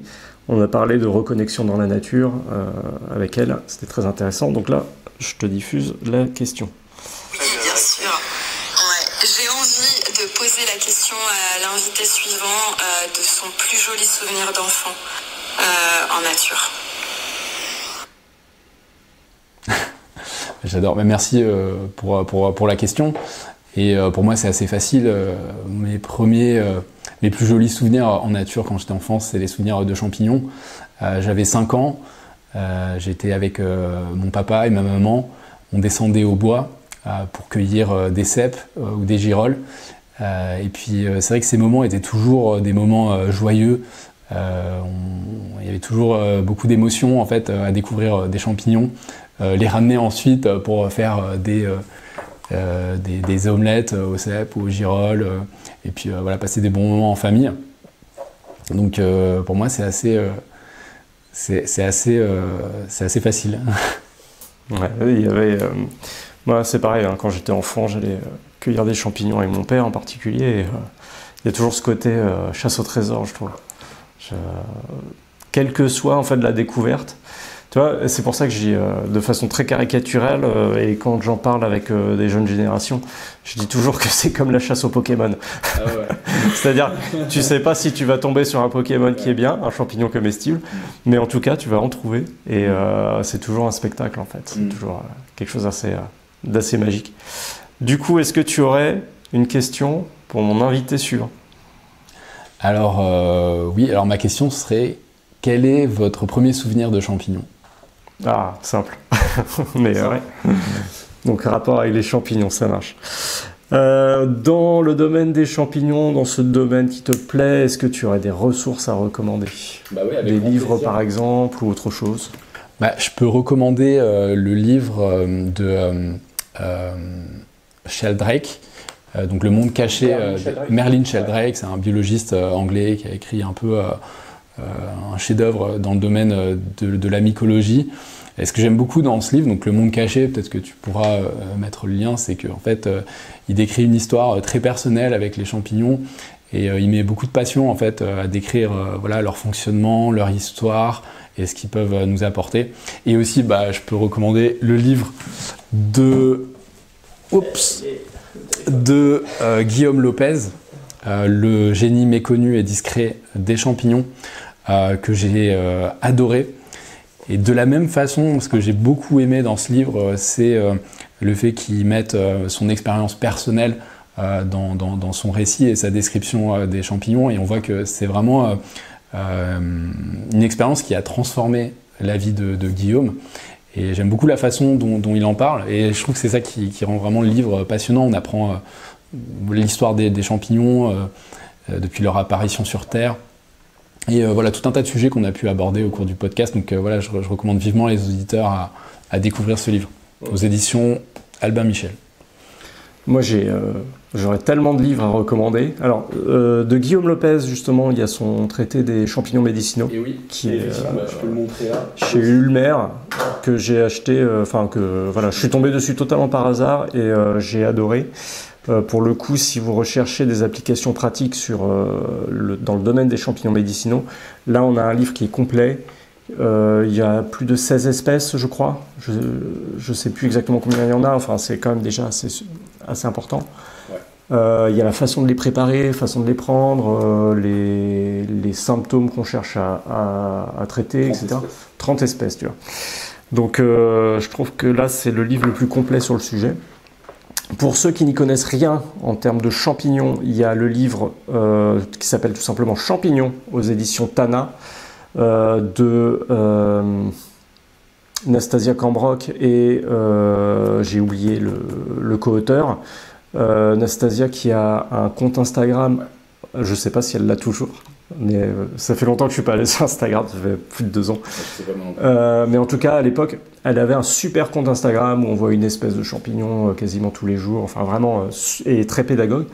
Donc le livre Champignons aux éditions Tana, si vous voulez savoir ce qu'est un champignon, comment on le détermine, comment on va l'identifier sur le terrain, super pratique, super intéressant. Et le dernier livre, c'est celui que j'ai mis en fond là-bas, si tu peux nous l'amener. Fantastic Fungi, c'est le livre en fait qui est dérivé du documentaire. Je ne sais pas si tu l'as vu ce documentaire. Alors je l'ai même pas vu. J'ai vu des extraits mais c'est un peu lent, je l'ai même pas vu en entier. Tu vois, pour te dire, il y a une première fois à tout, et ben, quand il est sorti, alors ça c'était quoi, en 2017, 2018, un truc comme ça, c'est la première fois que j'ai fait une VOD, que j'ai payé pour voir un film sur internet. Et du coup, et à l'époque il était que en anglais, et vraiment ça brosse le portrait de ce qu'est un champignon, les promesses des différents champignons. Donc il y a Paul Stamets notamment qui intervient, qui est un très bon pédagogue. On n'a pas trop parlé de Paul Stamets, mais en fait c'est pas un scientifique, c'est juste un gars qui a son entreprise, qui a dédié sa vie à la recherche sur les champignons et qui fait de la pédagogie en fait, qui essaye d'expliquer ses découvertes. C'est vraiment moi je trouve que c'est le scientifique à l'américaine, tu sais, c'est le mec qui n'est pas universitaire. Il n'est pas tenu par ses heures de cours dans telle université. Ouais. Il a toujours fait son business de son côté, il est un peu original, on va dire, et il est très pédagogue. Il décrit bien le monde des champignons. Donc très intéressant aussi ce documentaire-là, il est disponible sur Netflix maintenant, pour ceux qui ont ce genre de service. Et donc le livre est aussi intéressant dans ce domaine-là.